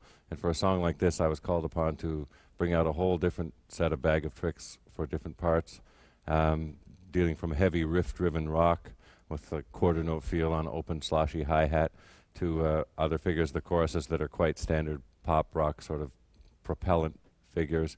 And then in the dissonant sections of the B sections of the verses, I come down to just hi-hat and bass drum, spiced in with cowbells and strange parade drum effects on a little 12-inch effects snare here. Cowbells are something I've used for many, many years as a solo device, as a way to introduce a note of levity. Humor, what a concept. To introduce a bit of humor and also a bit of melody into drum solo work, and I've used it also in past ensemble sections in different songs of ours throughout time, and it's kind of a little signature of mine, and I really do like using them for that. And this part being essentially a goofy part in its harmonic structure and also in its presence in the song, then I felt it's time to bring out those kind of little things, strange sounding goofy cowbells and little bizarre parade drum figures seemingly out of nowhere. And another thing that comes upon the conceptual side of things in this song is the middle section is talking about Let's Dance Tonight to a Virtual Song. And this whole song is really meant to be taken with a note of irony rather than being literally taken, as it's a bit of a parody on the whole inter-thing generation. So I was, when I was writing the lyrics to this, thinking about Let's Dance Tonight to a Virtual Song. It sounds nice and romantic, but really what's a virtual song and who would want to dance to it? So I wanted to point that out by putting in really a disco beat behind that with a little syncopated hi-hat and 4 on the floor bass drum, and just right out of the dance drum machine songbook, and bring that out hopefully to point up a little bit of irony. Other subtle ways you can respond to lyrical ideas and phrasings in that too. At the end of each of the verses, the lyrics fall in a phrasing punctuated on the 1 and on the 3, and I build those throughout the song. Each time they come, first I just state them, bass drum and ride cymbal as I'm playing through the time, and then I gradually introduce other figures till I work up towards the end where it becomes kind of the big culmination of all of those little hints and foreshadowings. And that figure I can break down a little bit because it's made up of some interesting parts.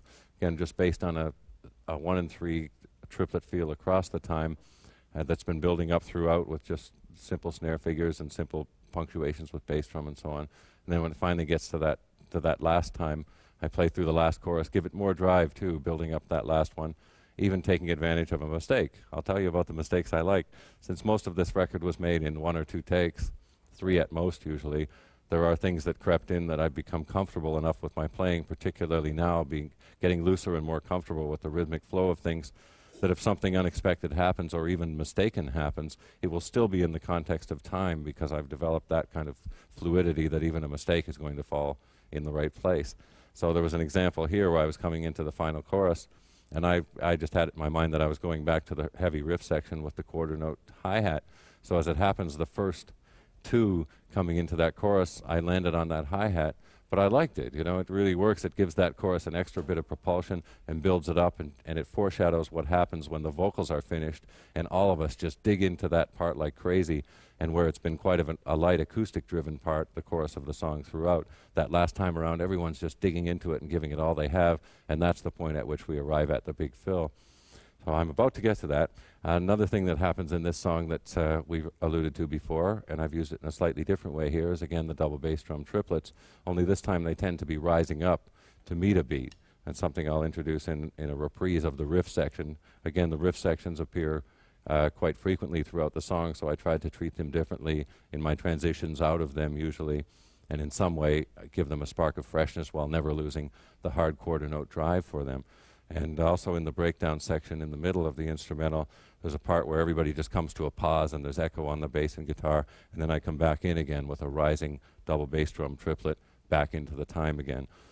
So that's something that's used throughout, that time rising to the toms, another time rising to the snare and cymbal. I'll just play a bit of that riff as it rides out through, and a couple of ways in which I've done that.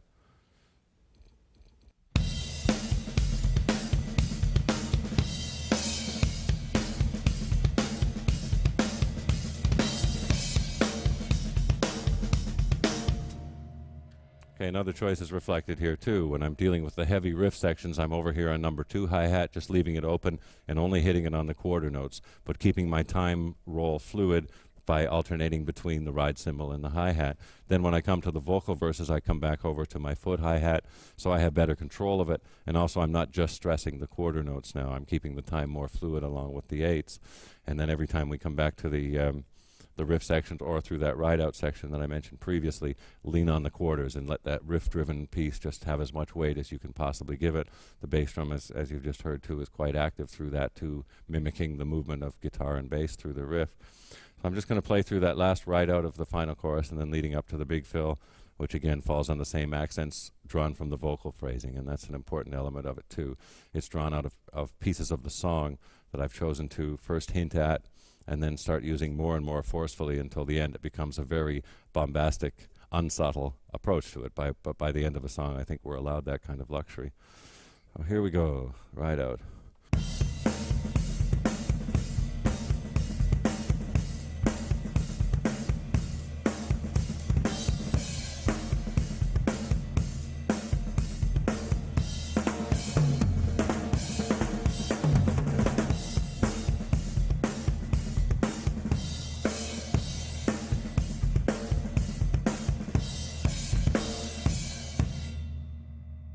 Okay, so here we are in what we call the breakdown section, where I bring everything purposefully to a very jagged, sharp stop. And I'll just play the preceding bar to set up where that stop comes, and then bring the time back in, as I discussed, with the rising double bass drum triplet to the toms, and then off into the heavy riff-driven time again. So...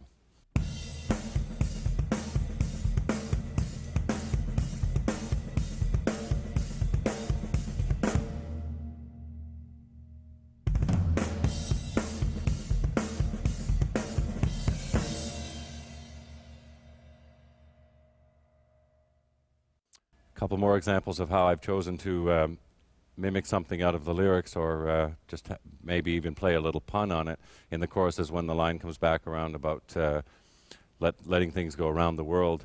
I use a little single stroke roll, as I've just discussed before. Something I worked on a lot last year was getting my floating single stroke going so that I can play it pretty much out of time and just let it float over the time and then come in.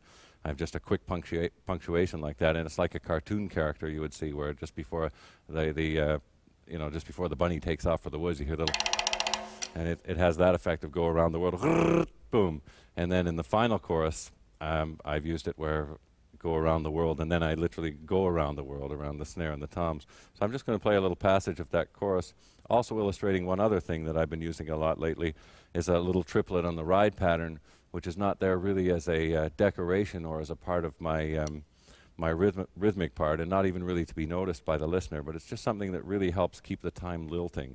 So I'm using it to keep the pulse going whenever I'm playing something linear on the ride cymbal, in a medium tempo especially. I'll be tempted to put in these little triplets because they just have an overall effect on the time as it goes along. So I'll just illustrate those three things in passing, even without the lyrics, just be it understood that that was my inspiration for using those kind of figures, and again, nice to have them in the toolbox, so when the opportunity came along, I was prepared. So here we go.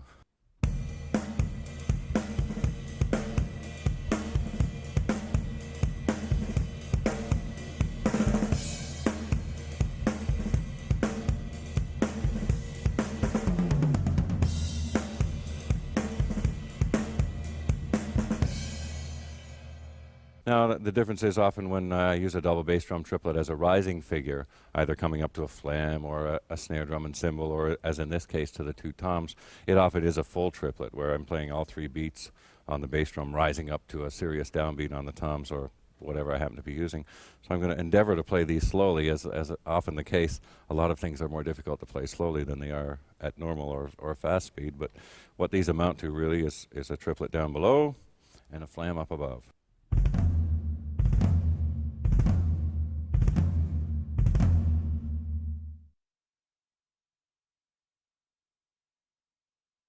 It takes a long time to get good time. For most young drummers, the biggest struggle is to develop some kind of continuity in your time sense, so that every time you do a fill, you're not speeding up or slowing down, and learning how to control your transitions. And one of the things that modern drummers have faced as a difficulty is working with click tracks and sequencers, which can give you metronomically, mathematically perfect time, but often at the expense of a bit of stiffness. So another trick that you learn along the way is how to control that time, how to control the metronome and push and pull it as much as you can and get some kind of fluidity into it. And Professor Gruber, my teacher, has an interesting story of his days in the late 40s playing in the dance halls in Manhattan. And he'd go in and the band leader would, give him the time of the song and say, "Okay, Freddie, lay it down." And give him the time like this. So Freddie would do it, and it'd be for dancing, and there'd be people in gowns and tuxedos dancing around. And then after hours, he'd go up to Harlem and sit in the after hours clubs and be playing. And he'd start to put down the tempo, and he'd start to give the time like that. And the people would say, "No, no, no, Freddie, get up off of it," would be the alternate way of thinking of it, taking the time sense away from being metrical, away from being dots in a line, into being a pulse and a living, breathing time sense and a feel. And this is something that growing up I thought, okay, once I got a perfect sense of time and that I could play along with click tracks and play along with sequencers, that was some kind of a goal conquered. And yet then no sooner did I start to achieve that kind of perfection than a stiffness started to creep into it and really annoy me that I was getting perfection at the expense of feeling relaxed and fluid. And this was a thing that I thought had to be innate. And when I heard other musicians, other drummers especially, having this kind of fluid time, I thought that's something that you're born with, and I wouldn't have thought that it could be learned or taught. But one of the revelations that I had through studying with Freddie is that it can indeed be taught and learned just by learning to feel a pulse of time, not metrical divisions of the line, but points in the circle, orbital time. And all of that helped to contribute to the new time sense that I've been able to bring to this.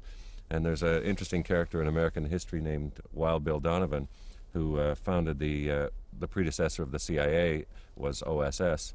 And he had a great little saying that the perfect is the enemy of the good. And I think that really applies here, because developing perfect time sense, as I've described, can often lead to a kind of stiffness that doesn't really feel good. It may be right, but it's not right. Or it may be right, but it's not good. So I think that's very true, that achieving perfection for many drummers has been a difficult chore, because along the way we've had to sacrifice the natural, organic nature of music, breathing and speeding and slowing down in an innate sense that's an elasticity of time. And even when you're playing to a click track with a certain amount of experience in that, you can learn to push and pull that click track and pull the beat way back and drive it forward as a choice, not as a consequence of playing something that makes you speed up, but knowing that there's a segment of the music that you want to feel relaxed and another part of it that you want to feel tense and driving, and you purposely push the time even within those mathematical parameters to do that. And if I've decided that I have to push the time a little bit in a verse, pull it back in the chorus, all these things are subtleties of feel that again are learned on the concert stage over years and years. In past years I usually get a live performance of the previous night's show, and I'll listen to it on a day off and make little mental notes of where I hear myself going a little wrong, speeding up or slowing down, or if I pulled back the tempo of a song it would make the vocals sit better. Those kind of subtleties that I can clock during the course of a tour, and I'll go on stage the next night with those things in mind and try to play them in, and then record it that night, listen to it the next day, and hear the differences, hear the improvements that I'm able to make on those levels.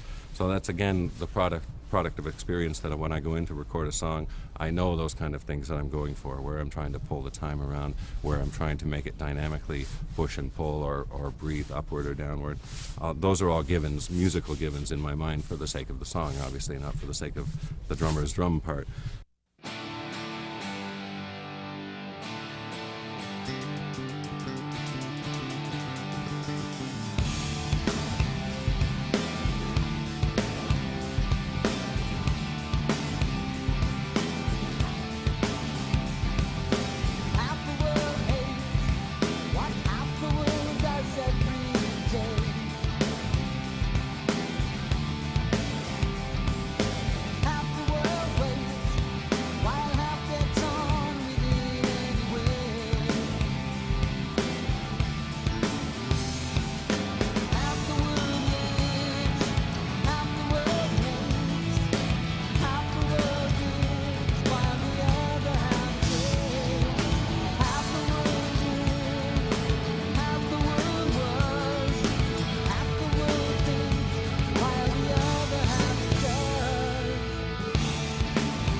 Now this one for me, ironically, although it's deceptively simple on the surface, was actually quite difficult to get the right feel for it because it is relatively slow even for a medium tempo song, and every time I was going through it in the first days of trying to work out a drum part, sitting in the rehearsal studio, you know, night after night when I was allowed to get in there and playing through this song, it was always like I wanted to go in there and speed up the demo and speed up the click track because it was just too darn slow.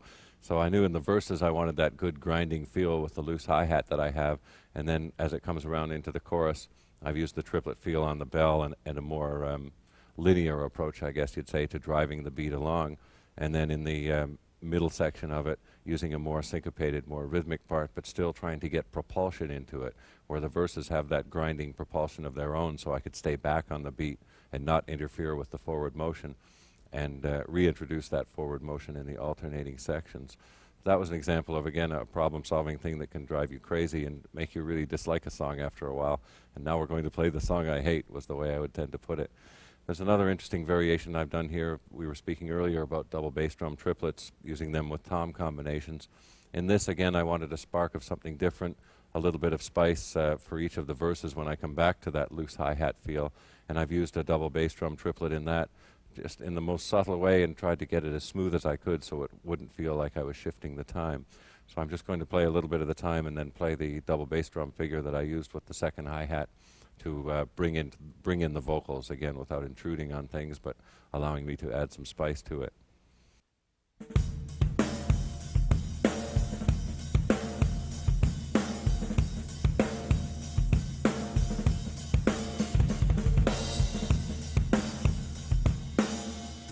We have another transition in this that I needed to work out something special for, where after the middle part where I'm playing the kind of syncopated bass drum parts along with the bass guitar, it moves into a double time section that's kind of the crescendo of the bridge, and then it comes to a stop. And what I've used there is a little double bass drum roll with cymbals on top of it to give an element of finality, but also a rolling quality to it, so it just didn't come to a dead halt, but kind of rolled off into a suspension is what I wanted, rather than a pause. So not a period, but more of an ellipse, a series of dots, so it would just hang suspended for a minute and then returns to the time. So just playing out of the double time section, and then the way that double bass drum phrase sits on the end of it. 2, 3, 4.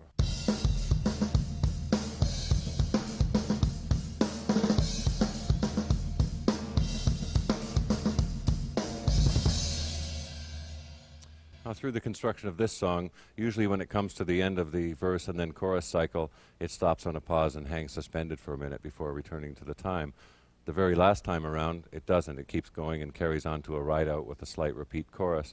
So again, I wanted a piece of spice that would, it would seem to halt, and I would play the same triplet feel across the cymbals that is designed to accompany the vocal phrasing. And then I used a triplet feel type of fill that gives it a sense of acceleration. And then as I come back into the ride cymbal groove and play out through the ride out, it doesn't interrupt the time, but kind of gives it a lift for a moment so that the listener gets a little, hopefully a little surge of the adrenaline that the drummer feels when he's playing a passage like that. So I'll just play the setup for that fill, and then how the fill comes out into the steady time of the ride out once more.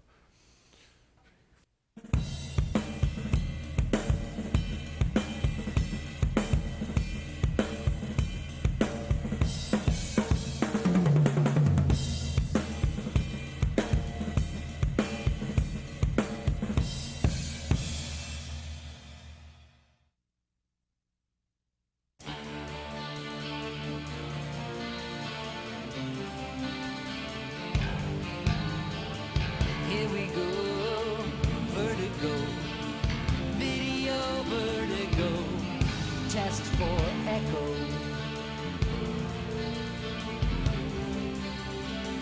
Here we go, in slow-mo, video vertigo, test for echo. Test for echo.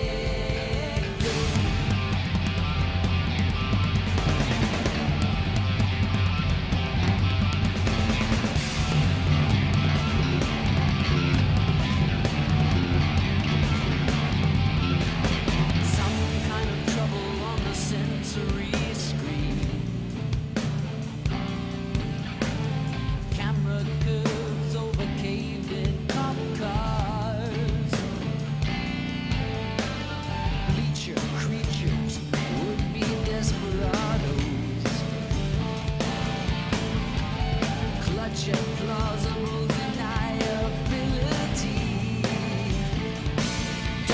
touch that dial. We're in denial until the showcase trial on TV. Here we go. Vertigo. Video. Vertigo. Test for echo.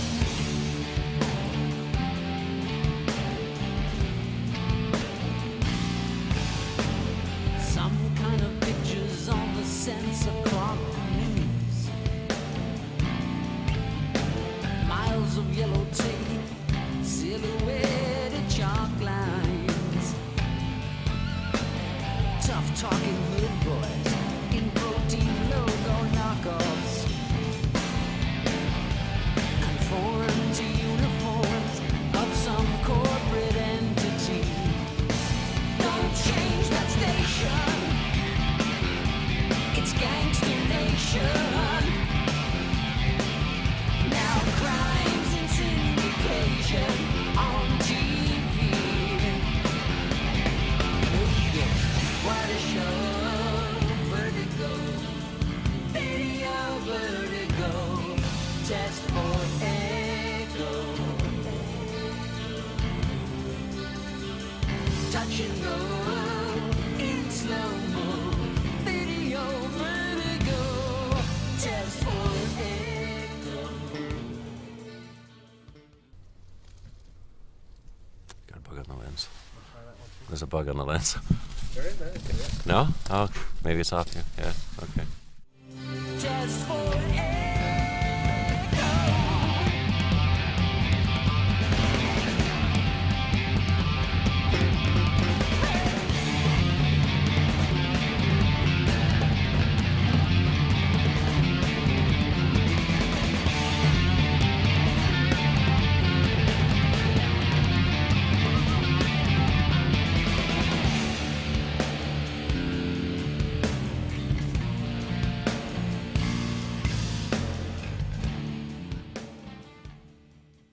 So all of that, then it's transferred to the bass guitar, and Geddy then overdubs a bass part to me, but that bass part has largely been mapped out, again, through that interchange, that interplay of tapes that we've been going through for really several months.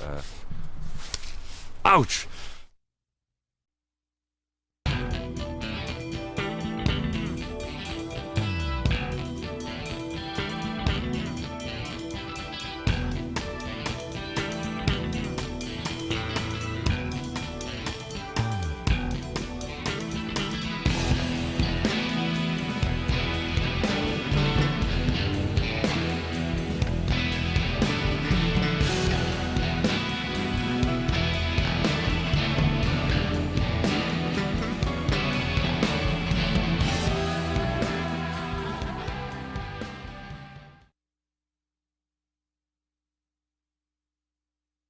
Good is in the details. That's my take on, an atheistic take on a phrase, God is in the details, coined by the German writer Goethe, and then later echoed by a so-called minimalist architect, Mies van der Rohe.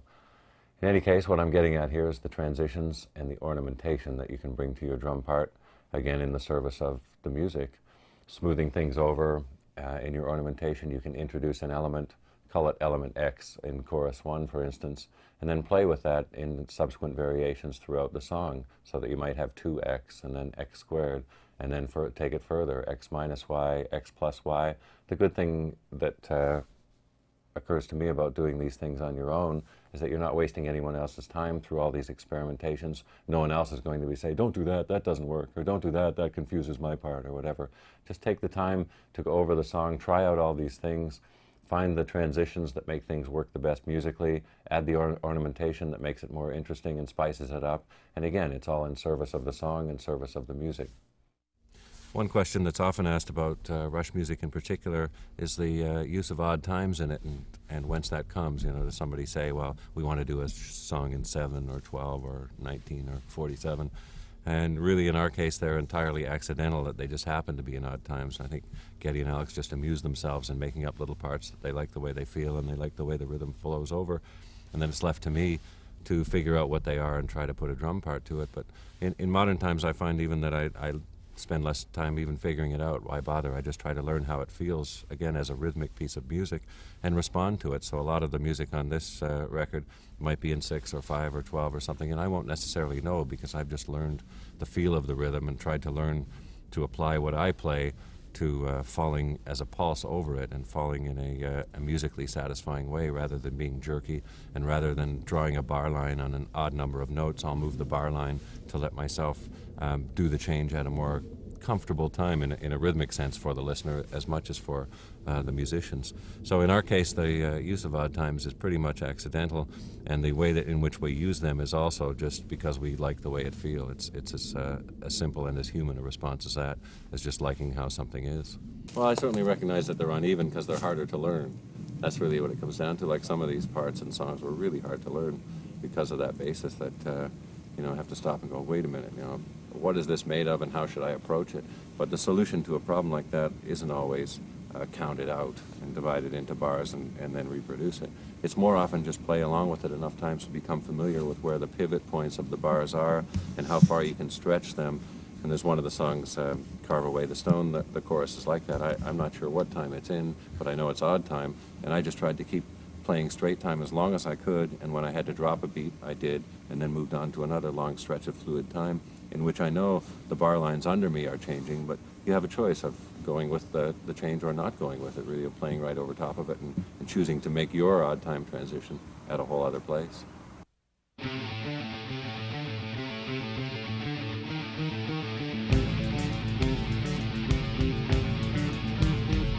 Driven up and down in circles, skidding down a road of black ice, staring in and out storm windows, driven to a fool's paradise. It's my turn to drive, but it's my turn to drive, driven to the margin of error, driven to the edge of control, driven to the margin of terror, driven to the edge of a deep dark hole.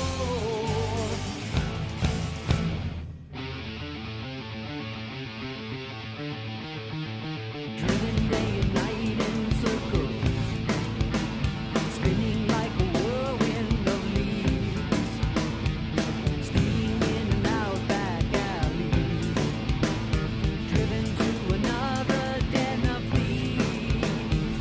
It's my turn to drive, but it's my turn to drive, driven to the margin of error, driven to the edge of control, driven to the margin of terror, driven to the edge of a deep dark hole.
Well, this one is chock full of odd times all over the place, as you can hear. We've got 8s and 7s and 8s and 6s and 6s and 6s and all these things going on. But really, when I was presented this song in its drum machine form from the other guys, I didn't stop to figure out these things numerically. I thought it was better just to try to learn to feel them so that I could hope to get some kind of nice feel going across it and root those complex, jagged rhythms in something more flowing and hopefully something a little more funky too. This is another example of each case I've taken a slightly different tack on the on treating those odd time sections. Each verse I've treated a little bit differently to try to give a sense of variety, and yet not make this thing feel as if it were made from a bunch of little pieces. The first one opens up just with two-handed hi-hat pattern. Bass drum punches home the rhythm, hopefully again to serve the listener and to help you understand what you're listening to here to some degree. And in the verses using sometimes a ride on the hi-hat, sometimes a ride on the bell. Interesting bit of input here that comes from the people that you work with, and the reason why we work with a co-producer, even though we've made so many records over so many years, is that they can think of things that you wouldn't and always keep the objective eye on things in general. And one thing in this one that our co-producer Peter Collins suggested in the middle section was putting the offbeat bell ride pattern in to try to alleviate the heaviness of the unrelenting six feel and the big block chorded heavy guitar and bass riffs. How he came up with that suggestion, which really helped out a lot in the overall dynamics of the song. And then our mixing engineer, who came in after Cliff Norrell had done all the recording engineering, Andy Wallace came in at the end completely fresh, just as the mixing engineer, and he brought up combinations of things in dynamics and orchestrations that really surprised us and of course really pleasantly putting a fresh tangent on songs that we'd learned to take for granted in a certain form. And one thing he did in the third verse of this song was mute the dynamics a bit. So when I'm playing the steady ride along with the syncopated rhythms, in that the dynamics have been brought down so that when I go to the double time section at the end, it gives it a complete lift dynamically and rhythmically. And that double time section was a suggestion from Peter Collins, wanting to give the song that feeling so that it bubbled along and percolated with these complex rhythms and then built up to something with a driving force of nature feel about it, of course, which double time is perfectly made for. So that's how I built that up and carefully had to structure my my transition, because this idea was conceived of at kind of the last minute right here in the studio as we were recording the song.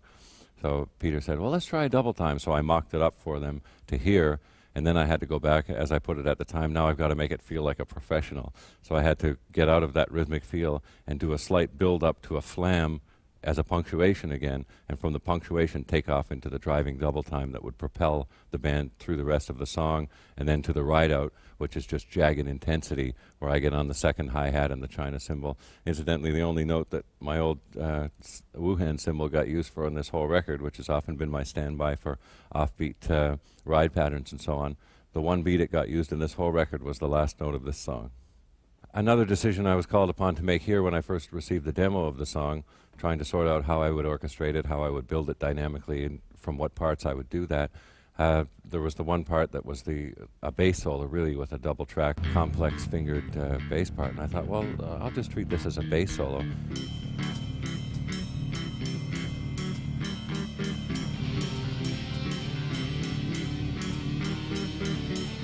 And getting back to something else I was saying before about being rooted to the hi-hat, I could just keep the hi-hat going steadily through there and syncopate along with his rhythm, again stating the rhythm rather than understating it.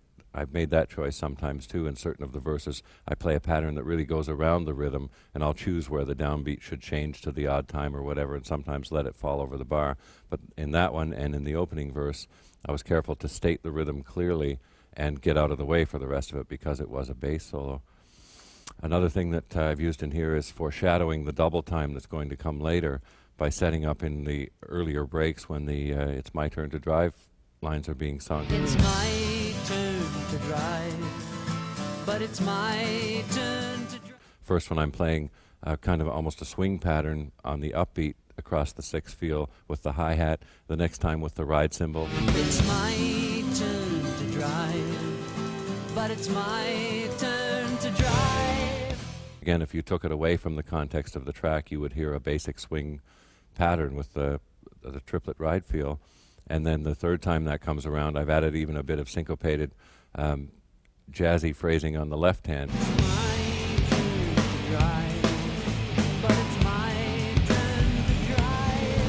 Just to take it one step further, and it's right out of the exercises that I described earlier based on the triplet ride pattern and snare pattern that I got from Freddie. So those are tools that I developed through the course of this that I was able to apply to do a very subtle thing, foreshadow something that would happen at the end of the song at intervals throughout the course of the song. Another good example of having a tool ready for you in the toolbox when you need it is double stroke rolls.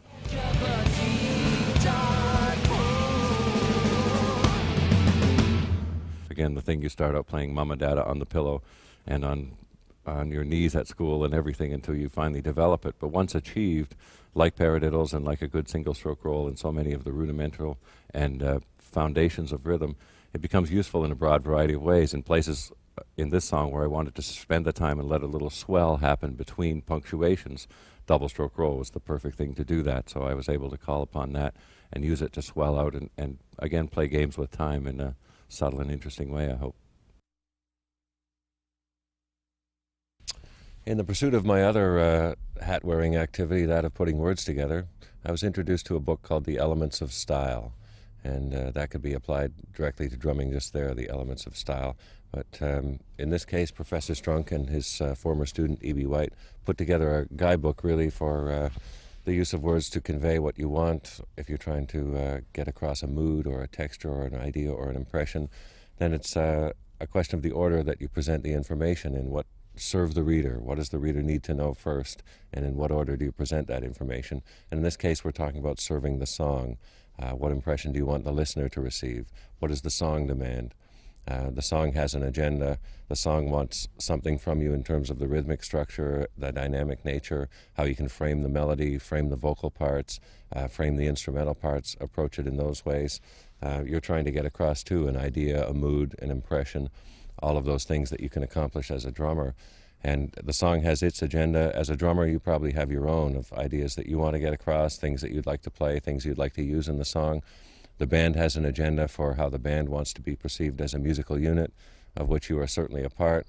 And so you can address all those things at once, I think. You can address the song's needs, the band's needs, and your own needs as a drummer without compromise, but more facing the limitations that are involved there. And for myself, I never like to deal with compromises, but I'm quite happy to deal with the limitations that are necessary to do the job.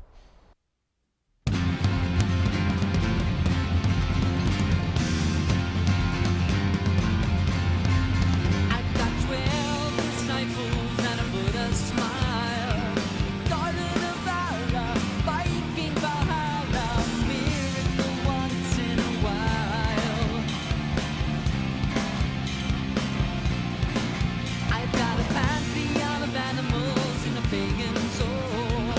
Vishnu and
Serve the song. That's what we're about in this chapter. And that's the problem that I was faced with when I received this song in a demo form and had to start, again, orchestrating how I was going to approach it, how I was going to build it as a drum part, rhythmically and dynamically. Now, the big strumming intro parts seem to suggest right away a tom-tom rolling approach, which is perfectly in keeping also with the theme of the song lyrically in primitive religions and icons and mythology. So it played right into the tribal aspect in a subconscious way, because I certainly never thought of it conceptually, but it rolled out that way, and probably for good reason. Then through the song structures, again, keeping good propulsion going through the verses, so they have a sense of movement to accompany the guitar and the vocal phrasing, and everything has an urgency about it that I wanted definitely to be sympathetic to. And then it builds up through the bridge, and I just keep, again, steady propulsion time, and then it pauses for a second, drops down in a surprise pause downbeat, and then I keep cool time, just kind of accompany and groove along with the song through the choruses each time they appear. And again, with the tom-tom sections, it's a part that needed to be restated as the intro reprise every time it comes around. But of course I had to do it differently, because that's the way I'm made. So I always found a way to resolve that figure differently. Sometimes, again, coming back to the double bass drum triplets, but always interspersing them in a different way, putting the snare in a different place, using more of the floor toms. One time I did, as we discussed before, about the conversational aspect of drum tonality being related to the rhythms and intonations of speaking. I did take a tom-tom roll-up, which is something that you don't often get a chance to do, but is effective because of that, and then resolved it. Instead of coming back down again, came back with an almighty full-stop whack on the snare, and then kicked off into the propulsion of the next verse.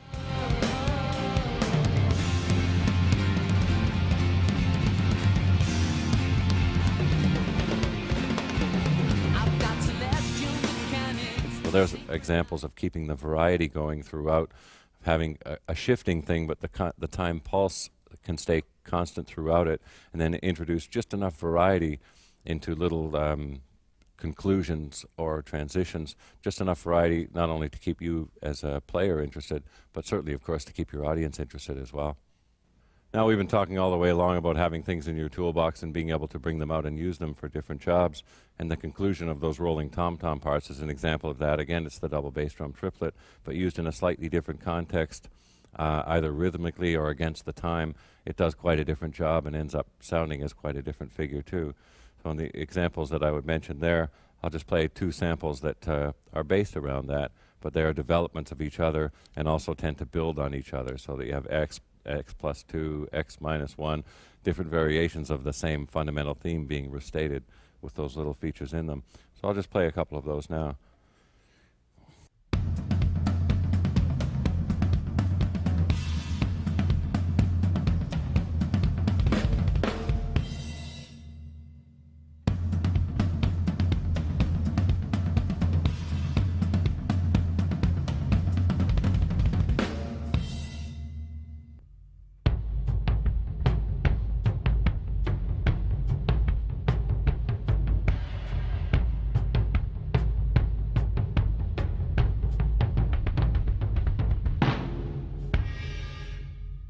Again, expansions on the same idea, expressions restating the theme, but with a slight different variation.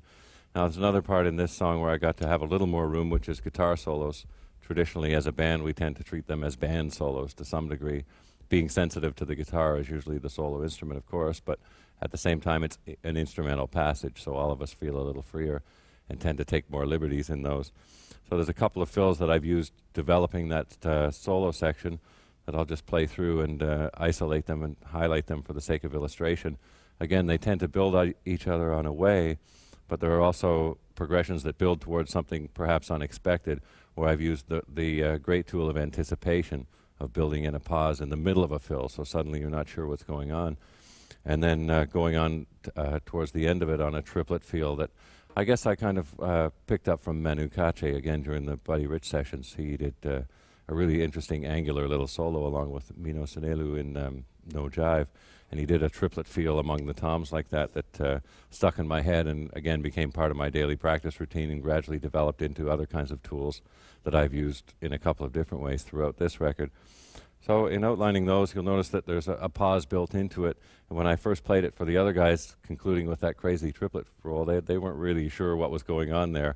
But it's another example of the interactive nature of working in this fashion, that once it became accepted as a rhythmic device and they understood what I was building with it, then everyone else fell into sympathy with it. And Geddy altered his bass part to follow where I was going, and even Alex's guitar solo was phrased to land on the key rhythmic positions of that and resolve his own solo in an unusual and unexpected way. So it's the kind of cross-pollination among the members that can happen like that. One guy takes a chance and the other guys can jump right in and go along with it.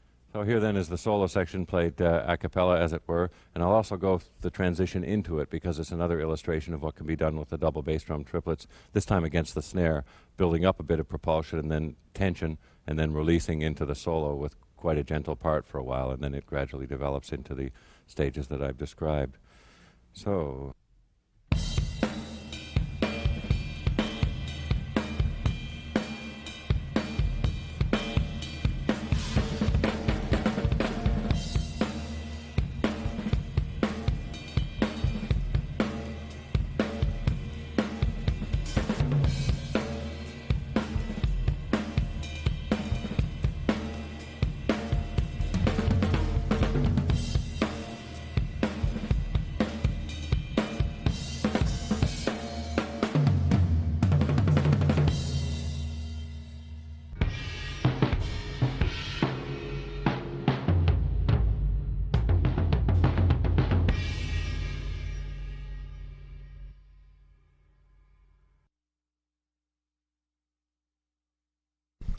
when it comes to putting a song together with the drum part, one of the big advantages that I have is, having been the lyricist, of course, I know what the words are. And at the one extreme of that issue, I know a lot of drummers working in the studio, even in established bands, where the lyrics are the last thing to be written. So they're in there kind of flying blind. And they have to make up a drum part that's supposed to be sympathetic to a song and to a vocalist especially, which is, I think, for a drummer, kind of forbidden territory. The last thing you want to do is stomp on the territory of where the singing is going to be.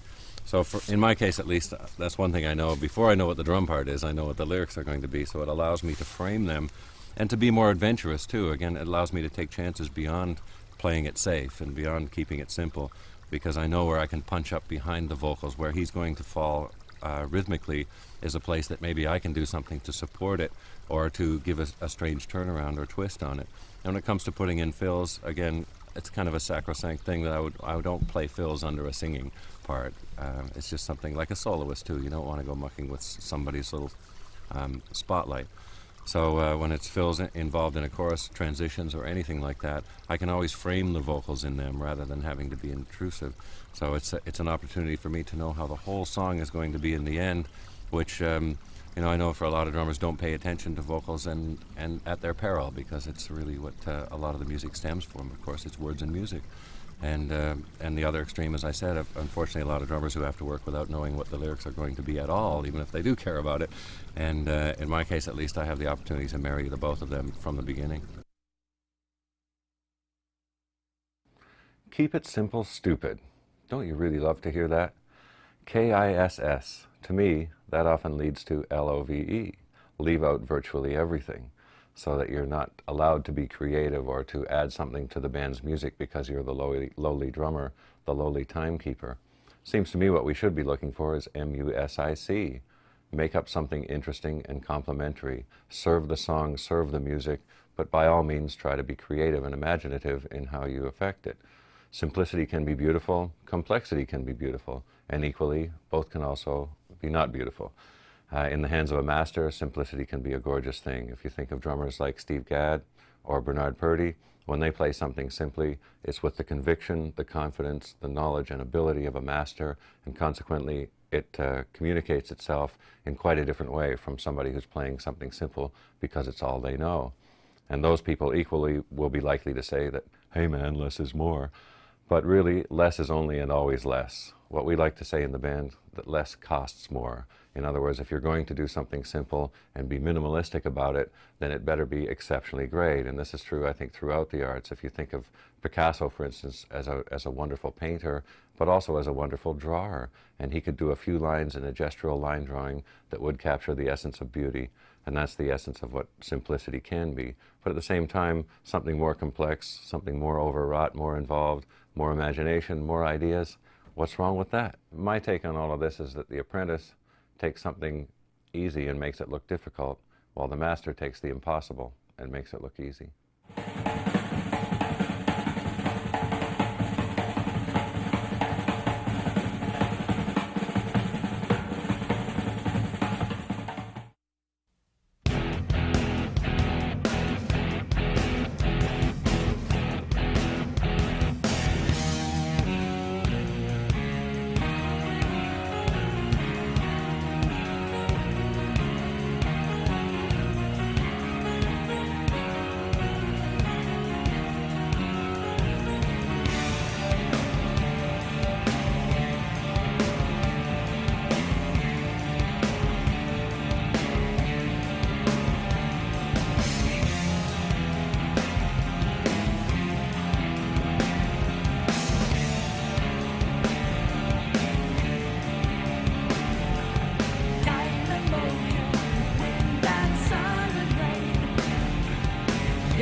Once again, of course, this is another odd time exercise, drifting in and out of various time signatures from 5 and 4 and who knows what all in between.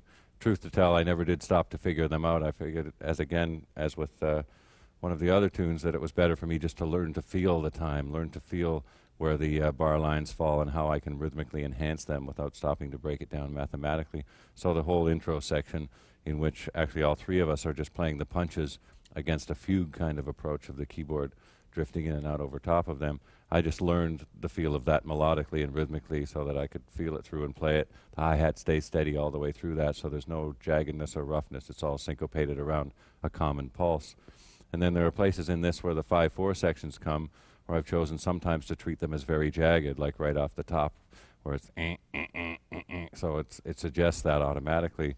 Other times when that comes around in the middle section where the alternating vocal lines of the mighty ocean dances with the moon, it's another advantage of having written the lyrics, is knowing what they are and the imagery that they convey, because they open with the mighty ocean. It's kind of an oppressive, heavy, forceful thing, so the jagged, angular approach to it is quite appropriate, and then it goes into the image of dancing with the moon, and it's gentle, and it stays in 5, but everyone takes a delicate approach to those second 2 bars of 5, and then comes back to the angular approach again and alternates them to forceful and oppressive, and then light and gentle and quite pretty.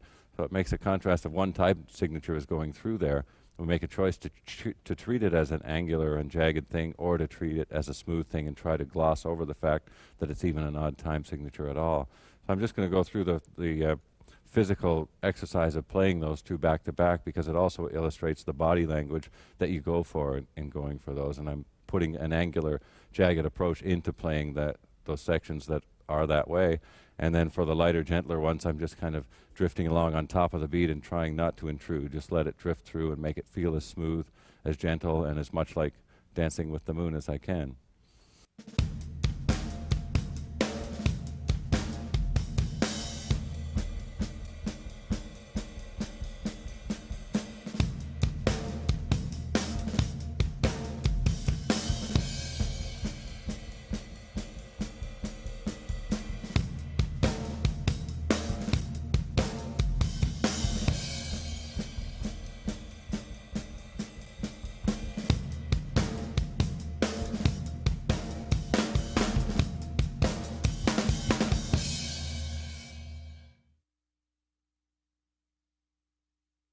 I think one of the best tricks that an old dog can learn is how to trick yourself. And I know that for myself, one of my weaknesses is the tendency to be over-rehearsed, so that I like to come into a recording or a tour or whatever arena of performance as well prepared as I can be, and I don't mind at all sitting by myself and rehearsing over the tunes again and again.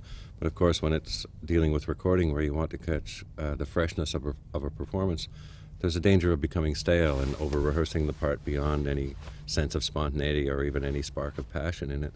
So I've learned that now I can have both, that I can rehearse a song as much as I want, as long as I'm careful not to block out each little part. So I'm always careful these days to leave certain segments, certain transitions, certain fills open, and try to juggle them as I go through. Every time I rehearse the song, I'll try hard to let my mind be a blank and let whatever comes out happen. And maybe collect input on what works best and what doesn't, but essentially try to keep it fresh and a little bit dangerous every time. There's a good little phrase that I like to use that applies to many aspects of my life, from cross-country skiing to motorcycling to drumming, is that danger plus survival equals fun. And many times the enjoyment or the value in an activity lies in the risk that you're willing to hazard in it, and certainly holds true for adventure travel too. The experience that you hope to gain is often inverse ratio to the amount of risk that you're willing to take for it. And in drumming, that comes to, in, as I described, setting yourself up for a lot of rehearsal, but to take chances throughout every single performance of that song, right up until the time it's recorded. And I was describing this process to our co-producer Peter Collins, and he came up with another felicitous phrase to describe that. He said, "Don't leave spontaneity to chance." And I thought that really described exactly what I wanted to do. I wanted to be spontaneous, but not in a haphazard way. So there were certain songs, like the song called Resist on this record, in which I kept juggling all the elements of the song, all the different fills and rhythmic patterns, but I wouldn't let myself cement them down into an orchestrated part. Every time through, I just tried to juggle them in a different way, feel which ones maybe worked better in a different segment or whatever, but ultimately let the part itself and the performance dictate how those things would flow out, such that when I was in the studio, if I played 3/4 of the song and suddenly fell apart for whatever reason, I wouldn't be able to pick it up from there. It would be necessary to go right back to the top of the song and deliver the whole song as a complete performance.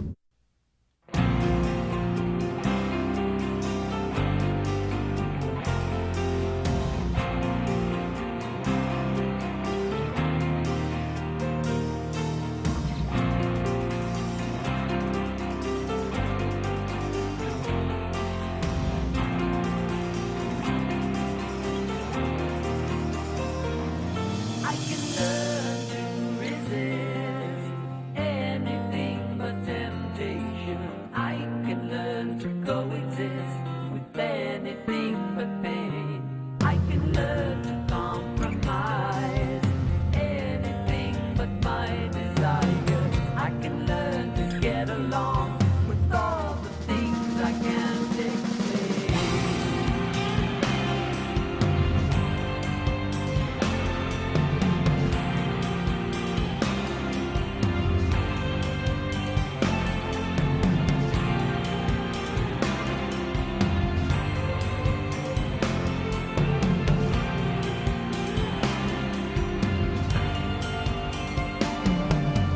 I can learn to resist anything but frustration.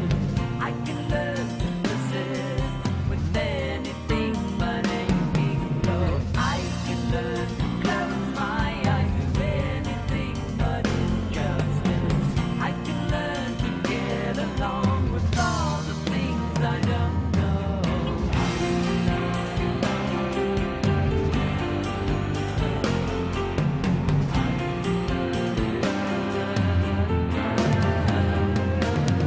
I can learn to resist anything but temptation. I can learn to coexist with anything but pain. I can learn to compromise anything but my desires. I can learn to get along with all the things I can't explain.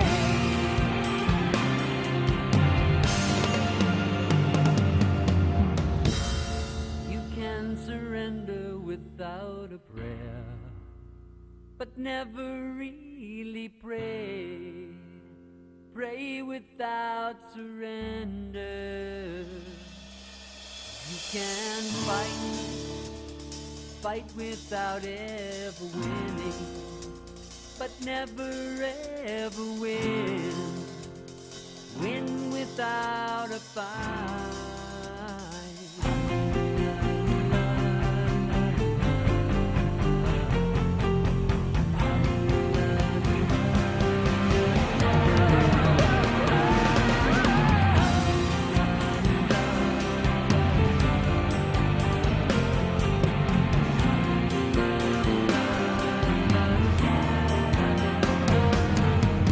I can learn to close my eyes. I can make a clever try. I can learn to get along with all the things I don't know. I can learn to close my eyes to anything but injustice. I can learn to get along with all the things I don't know.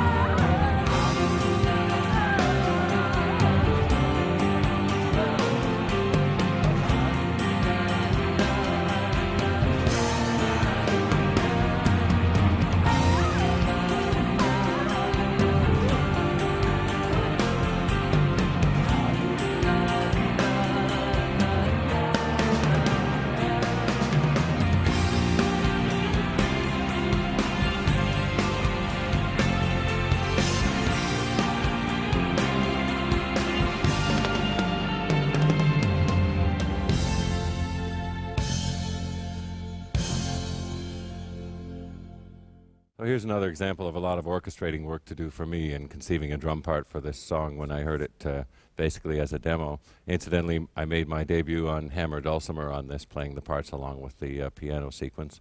It was quite a thrill. And so generally conceiving this part, of course, it's in a lilting kind of six, and I didn't want to lose that lilt, so my initial demos of making a stab at the part were based around that. And when Peter Collins came to join us, out in our country places, we were working on the pre-production. He suggested ways to make it more original and more interesting, trying to get some kind of a tribal approach to it. Now, being a lilty 6/8, that was difficult to accomplish, and I tried many different variations over the course of a few days to try to get at different ways of making that work, and eventually arrived at a more of a punctuated rhythmic piece that has the dark feel of toms, but isn't exactly tribal, but introduces the feeling a little bit, and also gave me some melodic variations to use around the kit. For instance, when there's a descending vocal line ending the verses, you can hear that I follow Geddy's voice down with the toms and punctuate them both rhythmically and melodically. It's a nice thing to be able to do. Another thing in the opening where I open without the snare at all when I introduce the rhythm, just with the toms and hi-hat and bass drum. And then the first entrance of the snare is again a double stroke roll, pulling out the tool that you need at the right time and building up in a kind of like a wave. You don't have to imply the time or play the time at all. Just build up with that nice double stroke. I can learn to get along with all the things I can't explain. Well, that's a handy little device to use. There are a couple of bigger fills that appear later on. There's a climax after the breakdown section of the middle bridge, where it's just vocal and guitar in a very intimate part. And then I gradually introduce a rolling hi-hat part. And then we go into a part that we always refer to as the flying brick. What we professionals call the flying brick, which is always any kind of a staccato build. And this one we start building it quite gently and then build it up through stages, and then arrive at another use for something I alluded to before, which is the triplet feel pattern across straight time. And in this case, I'm using the toms and snare combination of that to introduce my fill in an unusual way and put me in an unusual place when I build my way out of it and then back into time again. A couple of other big fills that I'll also look at are ways that I've used anticipation. And these are places where I'm bridging from the slow, lilting sort of half-time with the rhythmic punctuations. Now I want to go to straight time.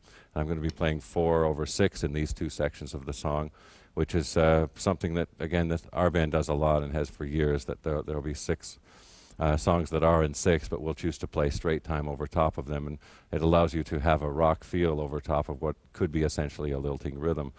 So beginning with the anticipation, here I am building from the lilting half-time rhythmic feel, and then using fills with pauses built into them to build anticipation and tension, and then the tension release as the fill descends again conversationally and comes into the straight time. So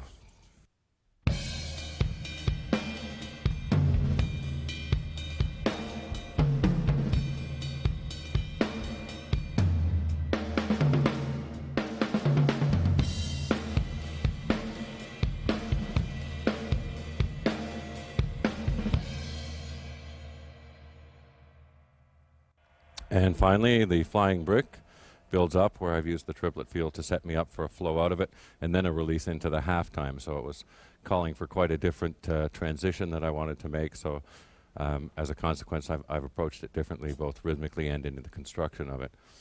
So we're building up out of nowhere with the...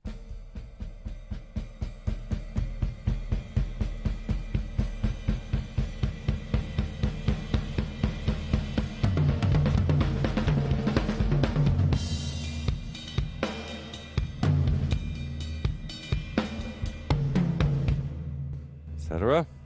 I'm going to try to slow that down. Again, it's not easy to do sometimes, but we'll give it a shot.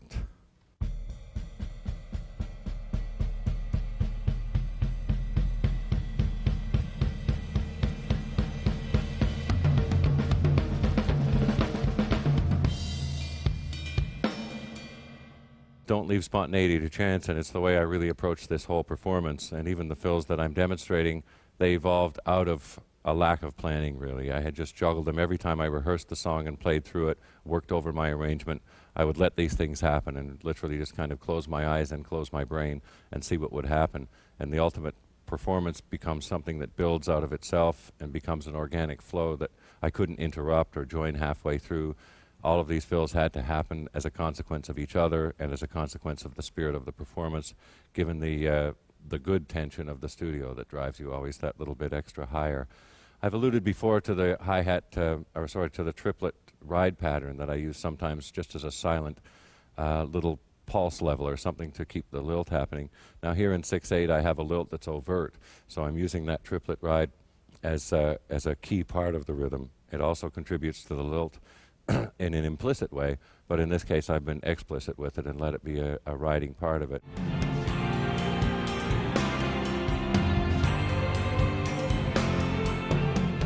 It's important to recognize too, in a lot of the technique that might be used in all these parts, the parts themselves are good, and certainly throughout all my years of playing I've spent time learning these things and worrying about them, but ultimately, as we've tried to stress, it's about serving the song and about orchestrating the song and finding the parts you need, the tools you need to make the transitions as you envision them in your head. So imagination is the master here, the song is the master, and the technique can only be the servant of the imagination. And for me, as I've described, technique can often be a hard-won thing, facility on the drum set, and developing a new, looser sense of time. These are all hard-won things for me that have always been the result of a lot of work. So the great gift is imagination, and then a little work and application and sweat can provide you with all the rest.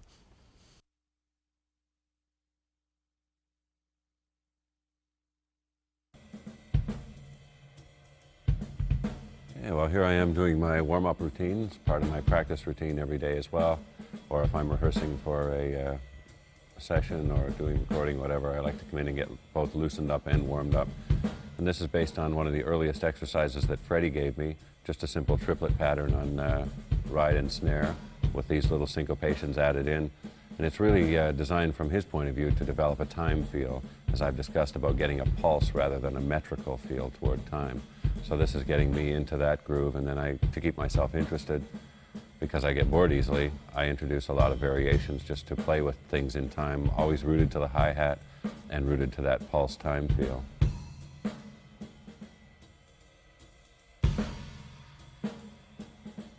It's important to recognize too, although this seems to be based on a swing pattern, it's a pulse that I've found just as valuable for other things.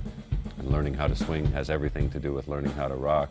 And as I go through this, I generally come up into rock beats as well as variations on this time. But again, always trying to base it on this triplet pulse feel.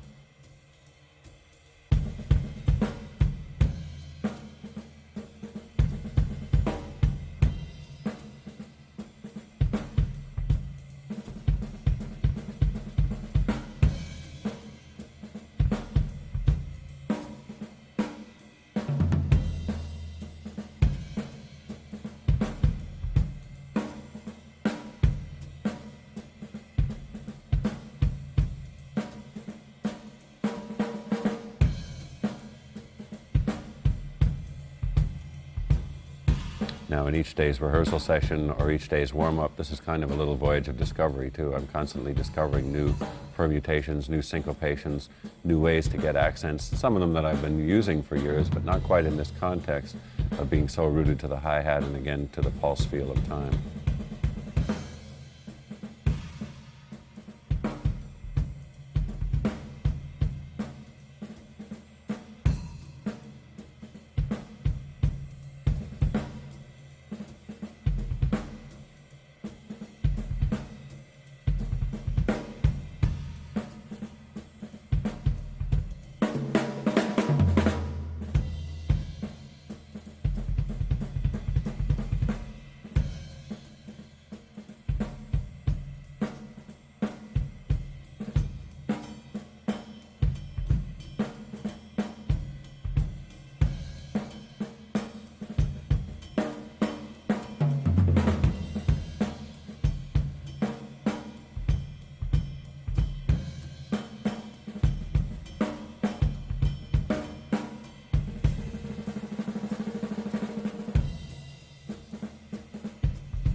Okay, now I've shifted into a different mode here where I've moved the hi-hat onto the upbeat and started doing different variations on the same sort of figures but from a different time base.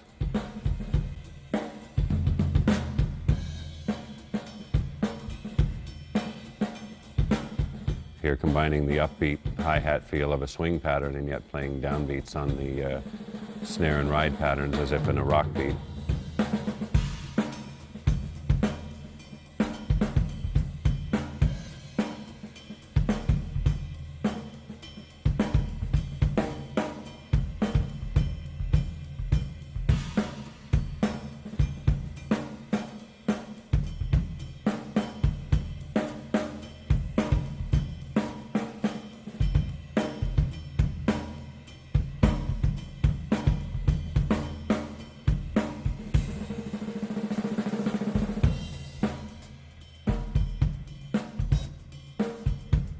play a bit here with two-handed ride patterns.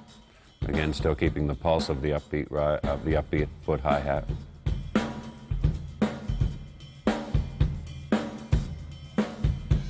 It's important to realize too, these are both physical exercises and mental exercises. And I set up little puzzles to try to solve along the way and see how much I can basically get away with in a certain context.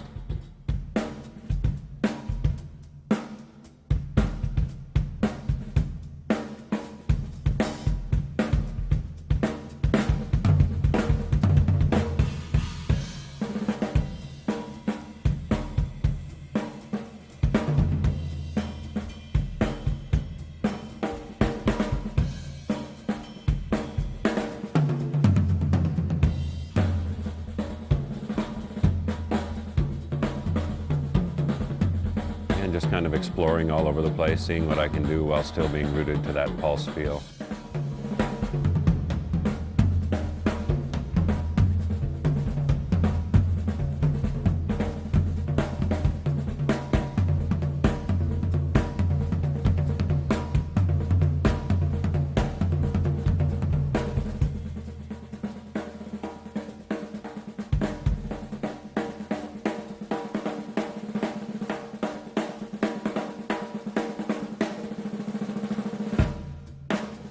Trying to wake up that left hand now.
Little hi-hat interlude too. A lot of these things are designed for reasons here to get the hands working in good sync with each other. And this relates, of course, to singles and double strokes on the snare. And a lot of the figures that I work around appear in different songs on this record, different figures that have become part of my modern repertoire that I've used in the songs and thus become part of my warm-up and the exploration too. Here I'm often putting them in a different rhythmic context, with the hi-hat on the upbeat instead of the downbeat, things like that.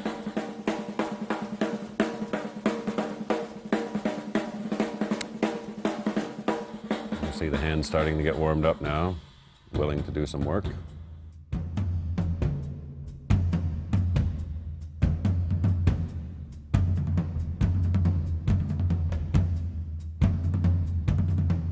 Now it's time to say good morning to the toms.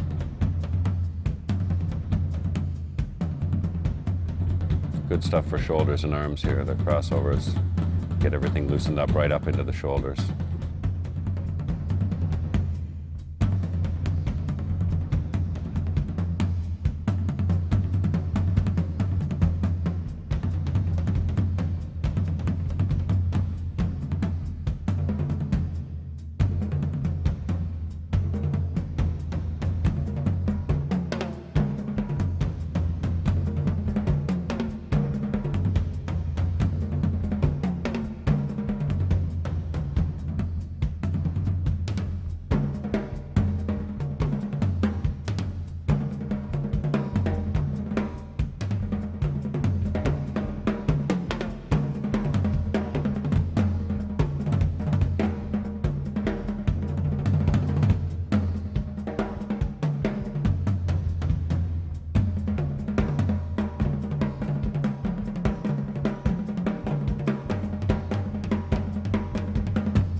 lot of what-if kind of exploring I get through here, where I'm just trying, well, what would happen if I do this? What would happen if I do that?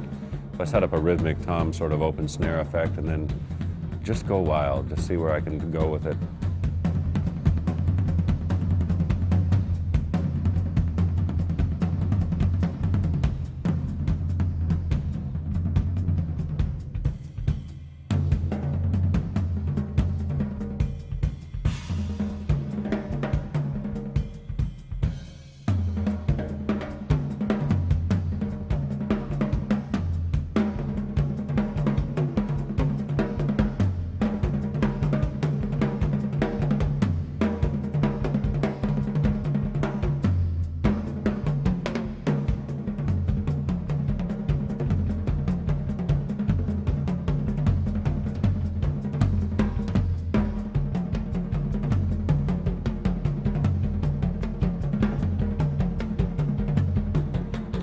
Sure my hands start to know where all the drums are without looking at them.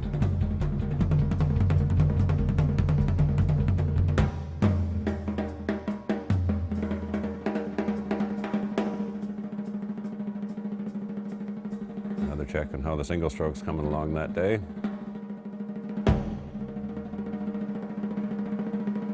And the doubles.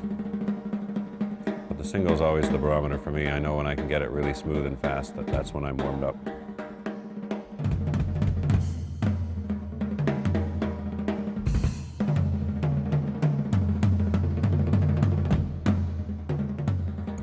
Freeform stuff, bring some double bass drums in.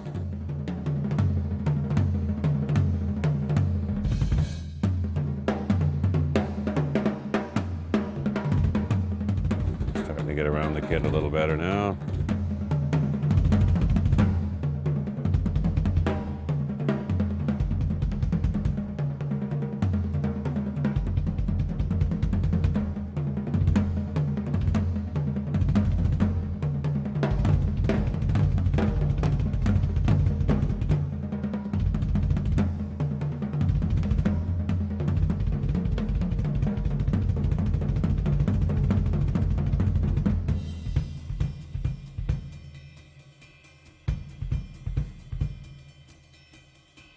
And now we move into the samba movement. Something I picked up from one of the guys in our crew. Skip was touring with another band down in Brazil and came back with a CD by Milton Banana, supposed to be Brazil's Buddy Rich. And I was really taken by, I've always liked the Latin feel anyway, and particularly the Brazilian one. So samba just became part of my little warm-up because I like it, and also because it takes me some interesting places rhythmically.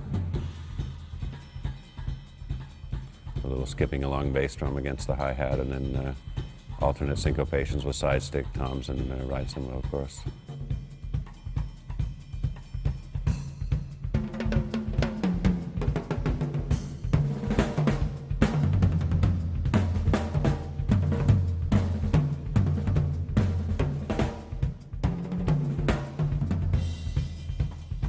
Again, little games I play to see what I can get away with within a certain context. Quite a disciplined little hi-hat and bass drum pattern, but it's amazing how loose you can make it feel and how you can pull the time in and around different kinds of syncopations, triplet feel things.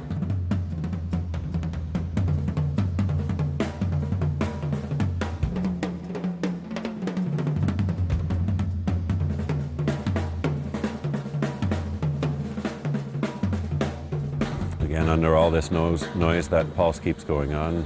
It's an example, too, of, again, a tool that's worth developing even if you don't get a chance to use it, because it just increases your facility and your confidence on the drum set. And it gives you something interesting to do while you're practicing, too. Practicing doesn't have to be boring.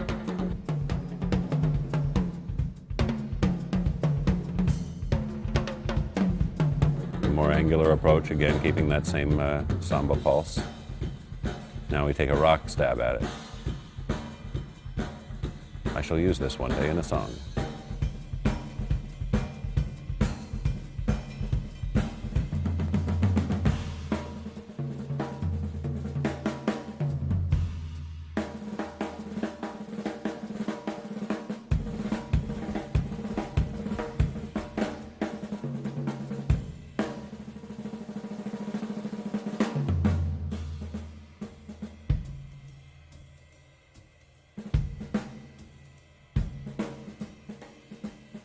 Now we're leading towards the shuffle feel, which I use for a particular exercise that Freddie gave me, which involves rolling the hand over, and something that I hope to develop further in coming years so that my big downbeat on the snare will result from a snap of the wrist. Here I'm doing it, trying to put into effect what Freddie showed me, and rather than just doing the exercise, which with my short attention span gets boring and tedious, I developed it into a little shuffle beat that allows me to explore some other things at the same time while having a daily dose of that particular exercise.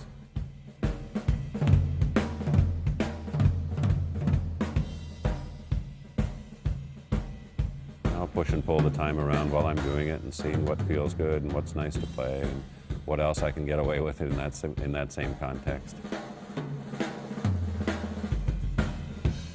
Just as I like to work on my drum parts for rush parts on my own so I'm not wasting anyone else's time. Same thing applies in practicing. That's when I do take all the big chances that I would never take on stage in front of an audience, or probably not even in an official recording situation where I'm trying to do as good a job as I can, as quickly as I can. Here, this is just me. No one else is involved, so whatever I do, however badly it comes out, it doesn't matter.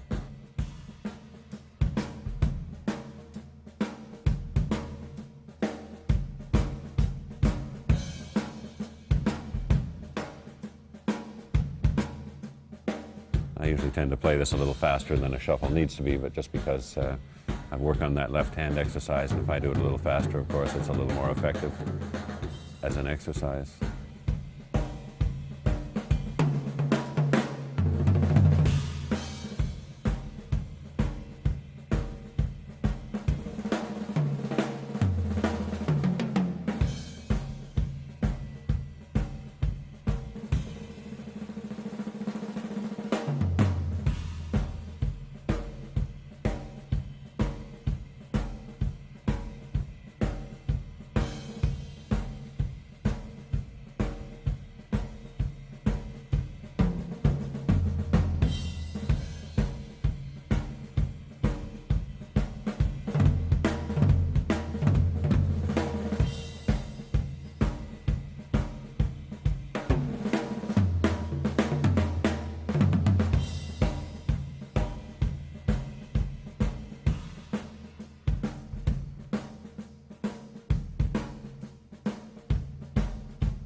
Another interesting approach to drum set too is being rooted with the left hand, and the right foot in the right hand is doing some exploring around and again seeing what it can get away with, while the left hand and hi-hat stay quite rooted to the rhythm, so they actually carry the shuffle.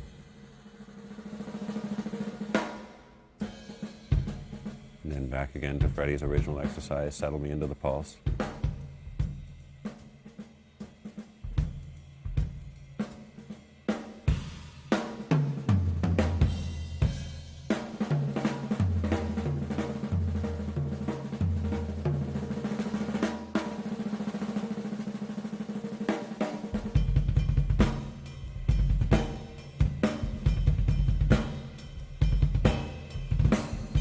Time to get the feet working.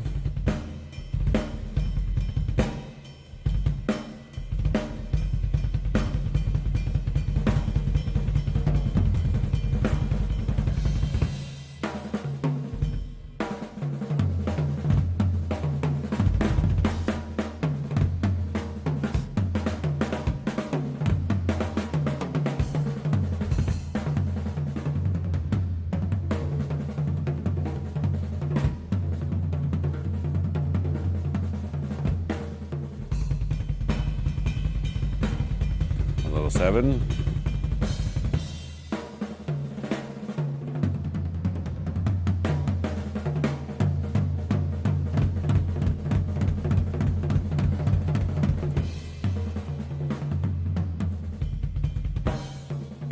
It's a little free jazz all by myself.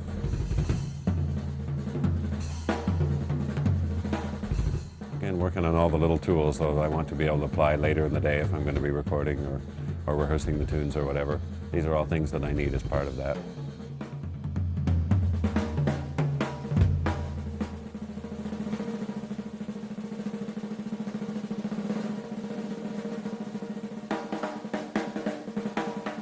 Paradiddle time.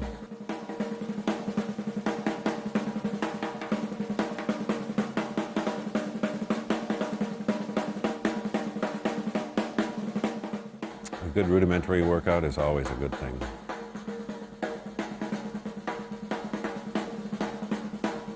One of Buddy's little moves there. Keep the single stroke going with the left hand.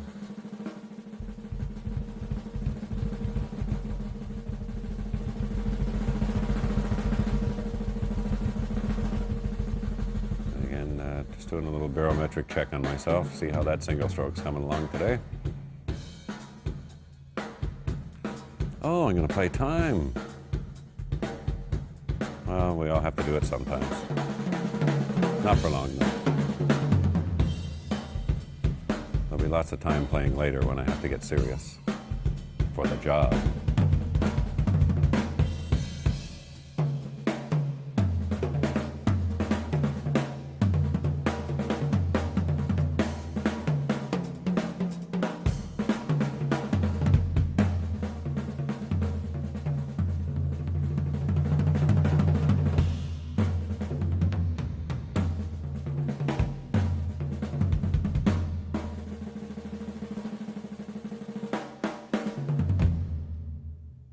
I guess I'm warmed up now.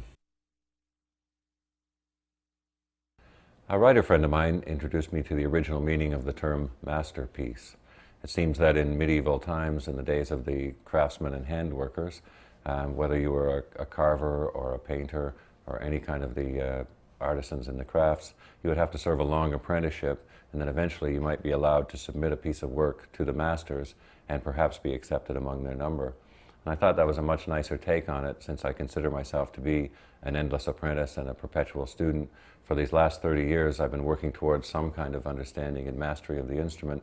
So what I was hoping for is not necessarily to elevate myself to the masters, many of whom I was privileged to work with on the Burning for Buddy tribute, but perhaps to take myself up to the level of a graduate student or a first-class apprentice. One aspect of Rush's music that is more or less unique, of course, is our continuing return to instrumentals, and one of our early ones was even subtitled An Exercise in Self-Indulgence. That's partly how we look at them. Of course, we try to give them an overriding musical value and structural value as well as being a vehicle for us to explore musically, both individually and as a group. A song like Limbo, which is the instrumental on this record, is kind of an interesting case because as they often are, it's made up from leftovers that we really like. As the record goes on, Geddy and Alex are writing little snippets of music and trying to find the right places for them in a song, trying to find words and music that marry well together. And there inevitably are great parts that we love, which just haven't found a home yet. In former years, it would have been our habit just to stick them in some song just because we could and because we wanted to. But we try hard in the arrangement side of what we do now to be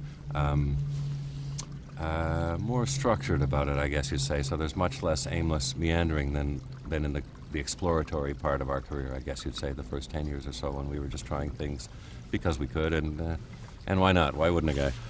So in the case of Limbo, a lot of those parts had just not found their home yet in other songs, and we were determined once again to have an instrumental, and Geddy and Alex were also determined to use the great parts that they hadn't found a place for yet. So this song, it gradually came about piece by piece over the course of several weeks, really, and was being worked on until the night before it was recorded. We were in there with all these demos on computer and still making edits and moving parts around and changing chorus, verse relationships and changing dynamics and all that right up until the last minute, which is, again, a bit of a nightmare for a drummer, but it's for the sake of making it better and tying all those what may have been very disparate pieces in where they came from, giving them a common rhythmic base, giving them some commonality musically, an overall dynamic structure, an architecture, if you will, of how the song should hang together as a piece of music. And then other aspects of it that came from a personal agenda. For instance, with all I've learned in the last couple of years drumming-wise and all the new areas that I had to explore, I did really want a solo spot somewhere in this record and some kind of a drum break that was a little more extended. So knowing that this instrumental was under construction, I started plotting on my own. And one night during one of my practice sessions at the pre-production studio, I just got the engineer to make me up 16 bars of click track, and I just started playing with it. And I was determined not to count bars and not to try to make a fixed little musical part that I could then learn and repeat, but just something completely fresh and completely unpredictable. So I basically just started playing to this click track without counting bars, just playing anything that I wanted to, just totally at random and completely wild. And sometimes I would end up a bar short or 2 beats short or 1.5 beats too long or whatever had happened, but I just kept going and going until I got something that fell into that 16 bars that contained all of the elements that I was hoping to include rhythmically, and said, okay, that's it. And I didn't let myself mess with it anymore. I subsequently gave that piece of tape to Getty, who was doing the arrangement work in the computer for Limbo, and he took it into the computer and divided it up into 2 separate pieces, and put one at the front of the song and one in the middle, and then orchestrated a bass part with, this would be Peter Collins' suggestion, which is another example of the kind of interplay that comes into play on a thing like this. And Peter Collins suggested orchestrating a bass part to go with those drum solo parts, and again to tie them more thematically into the song as a piece of music rather than a collection of snippets or even a collection of solos. So then it came about that I suddenly had divided this up, and he divided what was 16 bars. He took in 4-bar groups and switched them all around in different orders. So I hadn't got a hope of playing this ever again in my life, and but I had to learn it because I wanted to record it, of course, fresh for the album when we came here to Bearsville. So there I was in the situation of sitting down to take something that I'd not only played completely off the cuff and without any malice aforethought, but also something that somebody else had taken and snipped up into 4 separate bits and stitched them together in a whole other way. So I had to sit down for several days and woodshed on those parts just to be able to reproduce them for the record, and again to be able to reproduce them live when it comes to the concert stage too, as is often the case with bits of music that have been invented spontaneously in the studio or have come to pass so quickly as this one. Again, big changes going on in its structure the night before it was recorded meant that even when I was recording it, I wasn't really that sure of how it went, just hoping to make my way through. So there's an example of all the pieces that can go into making a song like Limbo.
So, okay, although this is an instrumental and is meant to be somewhat of an exercise in self-indulgence and a bit whimsical and frivolous along the way, it is still, after all, a song and is addressed as such from a basic orchestration point of view.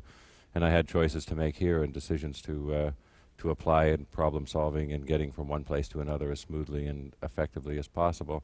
Certain recurring parts, like what we have always called the oriental section, the little harmonics part that I introduced just simply on a triplet ride pattern, again with bass drum punctuation, and then the side stick comes in on the quarter notes with that.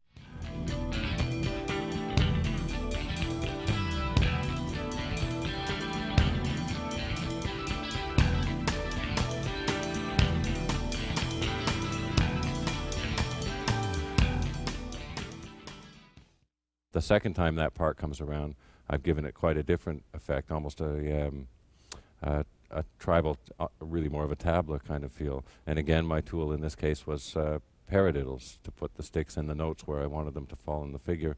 It was paradiddles that would allow me to do that.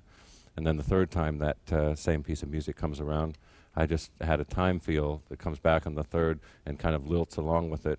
And then I do a couple of little syncopations, snare drum, bass drum, and then back into the time again.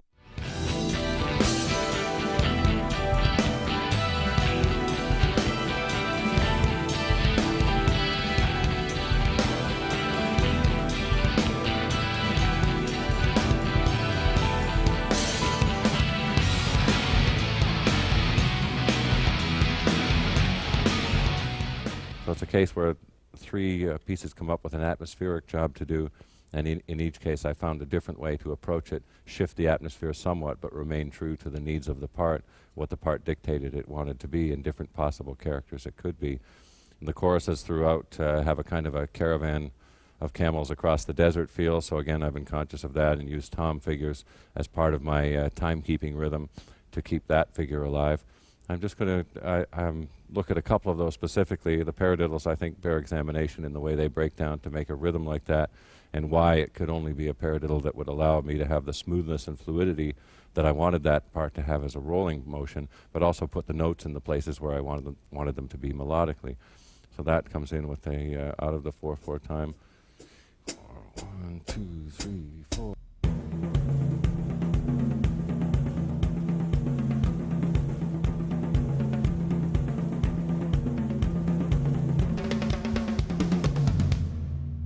Out, which is, again, I have built up the suspense and the tension by holding up on the higher notes, and then as I'm transiting down, just bringing it down as an emphatic downbeat in again to the caravan feel of the choruses. A couple of particular fills that come into play here, using elements that we've looked at before. In the opening solo sections, I've described how they came about. Some of the pieces that I used for those, because they were relatively fresh to me, have drawn upon, for instance, we mentioned the triplet feel we've looked at before, how I used it from ride cymbal to snare, how I used it from toms to snare. In this case, in the opening of it, I use the figure from tom to hi-hat, and it gives it a whole different character, and I don't think it would be identified as the same rhythm, but it's built upon those same blocks. I'm just going to try to walk through some of the elements of the opening solo section and the pieces that it's made of, just for illustration. But it's important to realize, really, it's not about demonstrating my personal box of tools or anything. It's just an element of how I use these things to build something on a larger scale. In every case, there's a larger conception, whether it's devoted to the song, or in this case, why I wanted some fresh for me, approaches to rhythmically building up a drum solo section, which ended up being accompanied, of course, by bass guitar as well, and becoming a germane musical part of the song. So I open with a figure that sets me up for the triplets, and then come over and do the rising 4-note figure that we've talked about, and a pair of the triplet feels with a stop in between them, in this case, which are later repeated in a couple of different variations of that same approach that I'll demonstrate as we go along.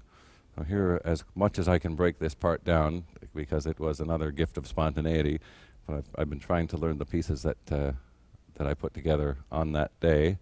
So.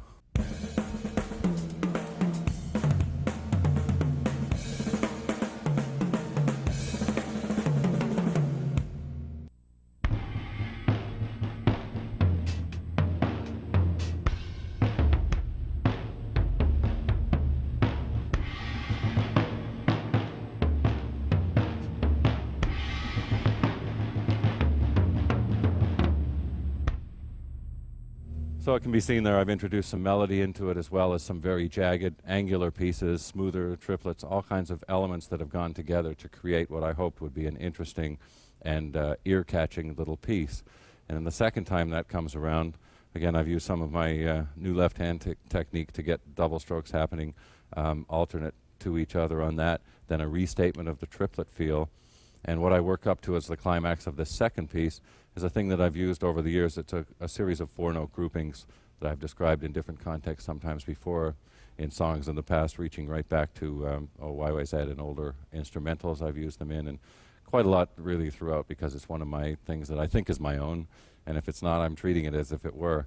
And the way they arise in this one, as they fall across time, is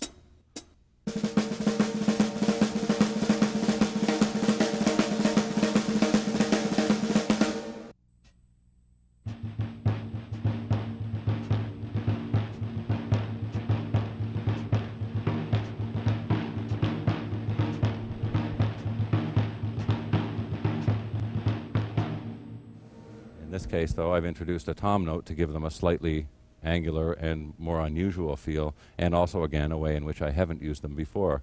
So it's another way that I could get at something new for me, built out of something that I felt was my own anyway. So it's a double triumph in a case like that. So.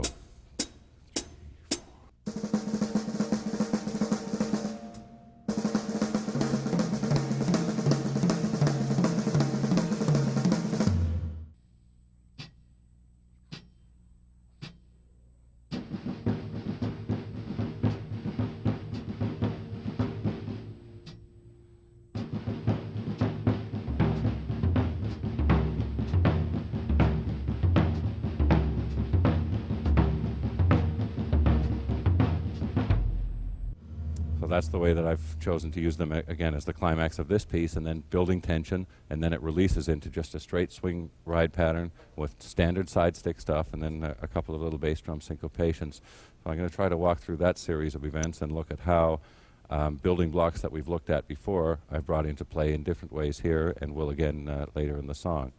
So we're coming out of the chorus.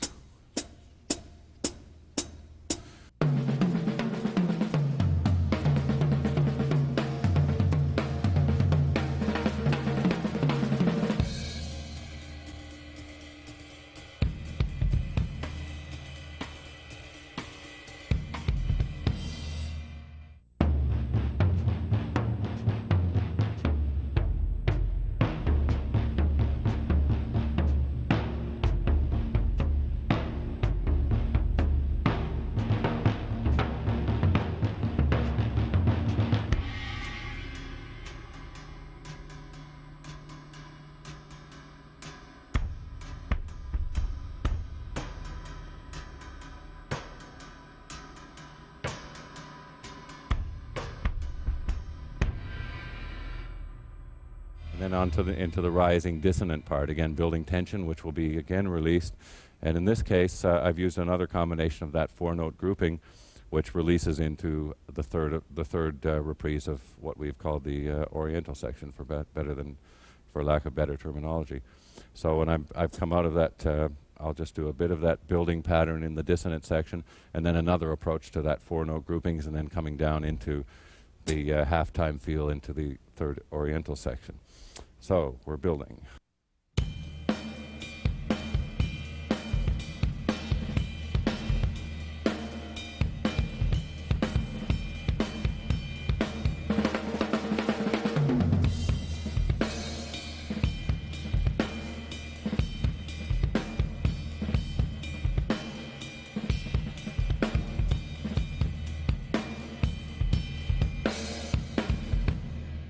And then onward from there. Now the next time it comes around where I'm building into the chorus, I used another thing where I thought, okay, I can get at a different thing rhythmically, which is a triplet feel descending tom roll. Over the years, I'll say that I've used a lot of different kinds of descending tom rolls, but this was again a fresh way for me to get at something that I have addressed in the past in other ways. So we're coming in that case out of a verse feel, which in this time, the third time around the verse, again I've moved to the ride cymbal just for variety, done the same sort of syncopated pushes and shoves around on it, and then build out of that through my descending triplet feel, and then come in, hold it again. using anticipation, using suspense, I've kept the triplet feel going over the bar line and then come in with a crash well into the bar. And then that's another case where I set up that idea during the demo stage. The other guys in the band respond to that, and Geddy and Alex both adjust their parts then to follow what I've put in, just as I would do with their parts if there was a chance to be more empathetic. So here we go from the verse feel, transiting through the descending triplet feel into the chorus, caravan of camels across the desert.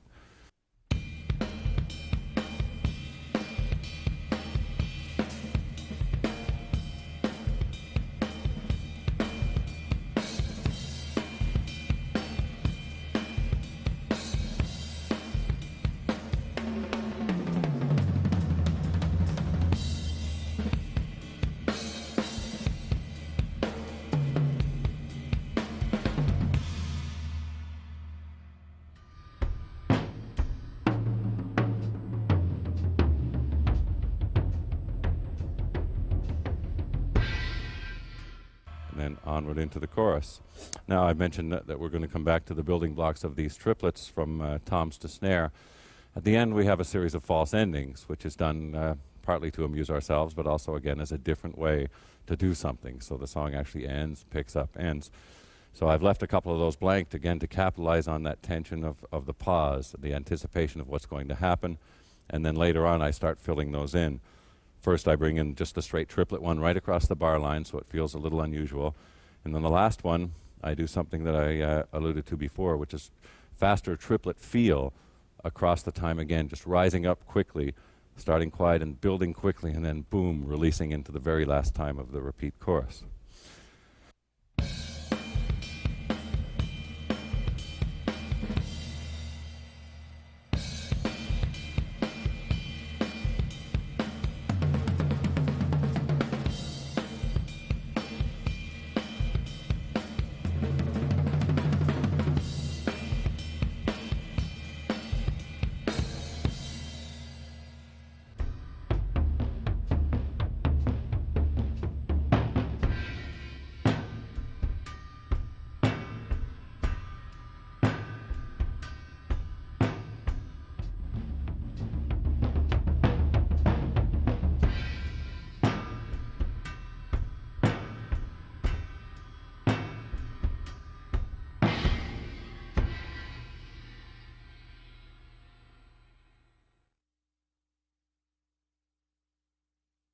One of the great arguments in human anthropology and many fields of human activity is nature versus nurture. Is it more important what you are or how you're taught? Is it heredity or environment?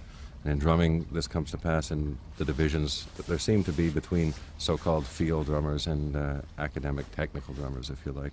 And it's really a conflict that I've never understood, but I understand where it comes from. And there are drummers that you will hear that are proud to say that they've never had a lesson and they don't practice and so on. And sometimes that may be true. There are great natural talents, and Buddy Rich was one certainly that claimed he didn't practice, and no one would argue that he needed to.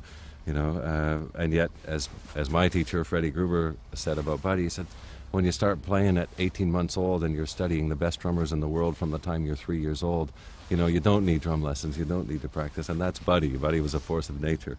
And maybe there are other exceptions and anomalies like that too, but I think for most of us, what we do is only improved by the exploring that we do in other styles of music, or the practicing that we do on our own time, and the amount of actual work that we do, of course, on the concert stages and in the studios of the world. So all of that comes to bear, and that's part of the nurture. And whatever talent you're given, you can maximize that, of course, by trying to nurture it as well as you can.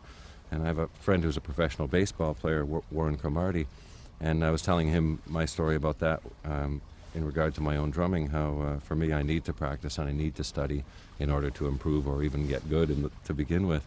And Warren told me a funny story for himself, because he felt that he was the same kind of baseball player, in the same way that Ty Cobb also said he was, that he thought he had to work twice as hard as anyone else because he simply didn't have a lot of natural ability. And Warren Cromartie was telling me he would show up at spring training in baseball and he'd have worked out all through the off season and developed his body and worked on his swinging in the batting cage and worked on his throwing and every aspect of his game, tried to keep it at least as good as it was or improve it if he could.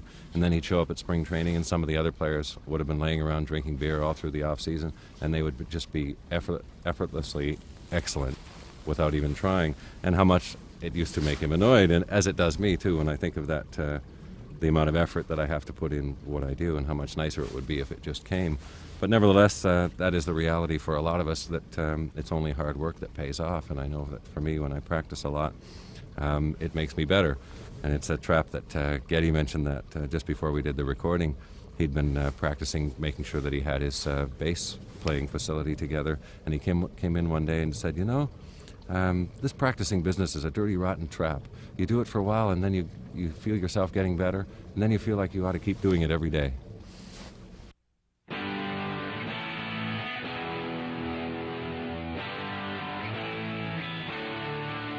You can roll that stone to the top of the hill, drag your ball and chain behind you. You can carry that weight with an iron will, or let the pain remain behind you.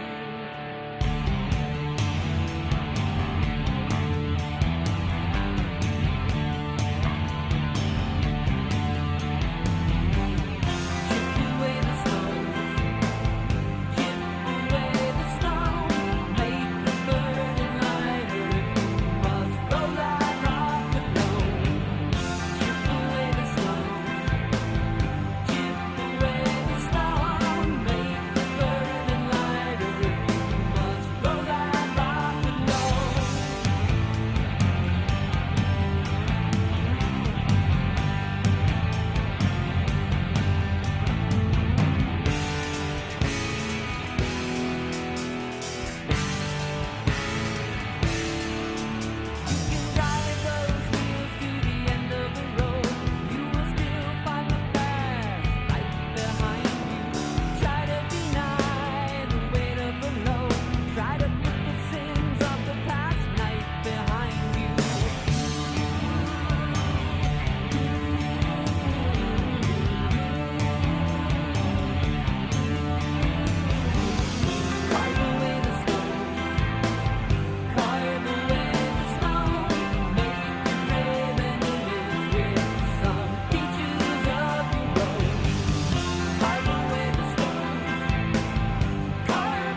Oh, here's another song, obviously, that's constructed out of a certain amount of odd time work. And again, I don't think Alex and Getty think about these things. They just work out a musical passage that they like and a modulation that they like and never stop to think about what time signature it's in. And that's fine because I don't either. And in this case, I just sat down again. I'll just play it. I don't want to count it out and figure out what it is mathematically. I have done since, by the way, and it's 7s and 5s alternating, which interestingly, of course, adds up to 12. So I have the choice of being able to play 4 across that if I wish to, which I do most of the time, just to keep the flow going rhythmically and try to get a really nice bouncing quarter note feel. So I play right across those changes as the 7s and 5s alternate. And then the second time around in that cycle, all of us pick up with that syncopated little conclusion to the phrase, boom, boom, boom. And I treat that 3 different ways through the course of the song. The first time I just flam down to the bass drum and let it stop and have that little hesitation, which can be so dramatic. And then the second time around, I do a little build on the China cymbal back up to the flow of the rhythm again. And then the third time around, I do a descending tom figure to mimic that doo-doo-doo, again following the melody, using that as my key. I use also, of course, the vocal phrasing very often as my key to punch up. And in the final repeat of the chorus, for instance, where I could get working on my own, the way he phrases that line across the rhythm, I've chosen to depart from the previous roadmap of things to follow the vocals and punch up what he's doing because it's the concluding line of the song vocally.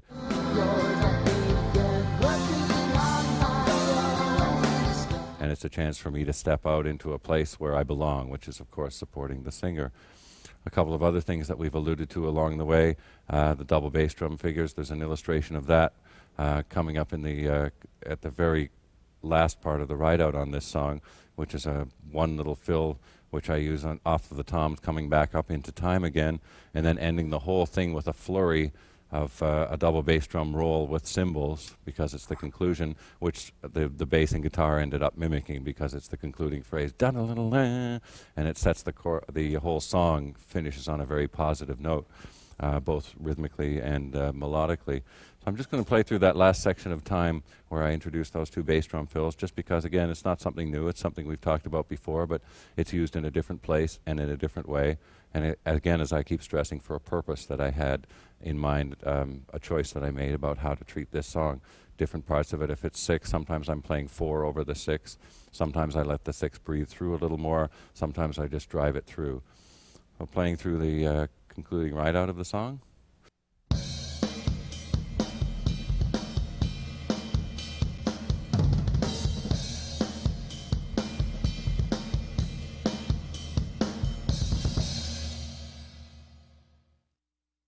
So, we can see after all this talk and all this demonstration that my music, my drumming, is very much a reflection of my character, the way I am.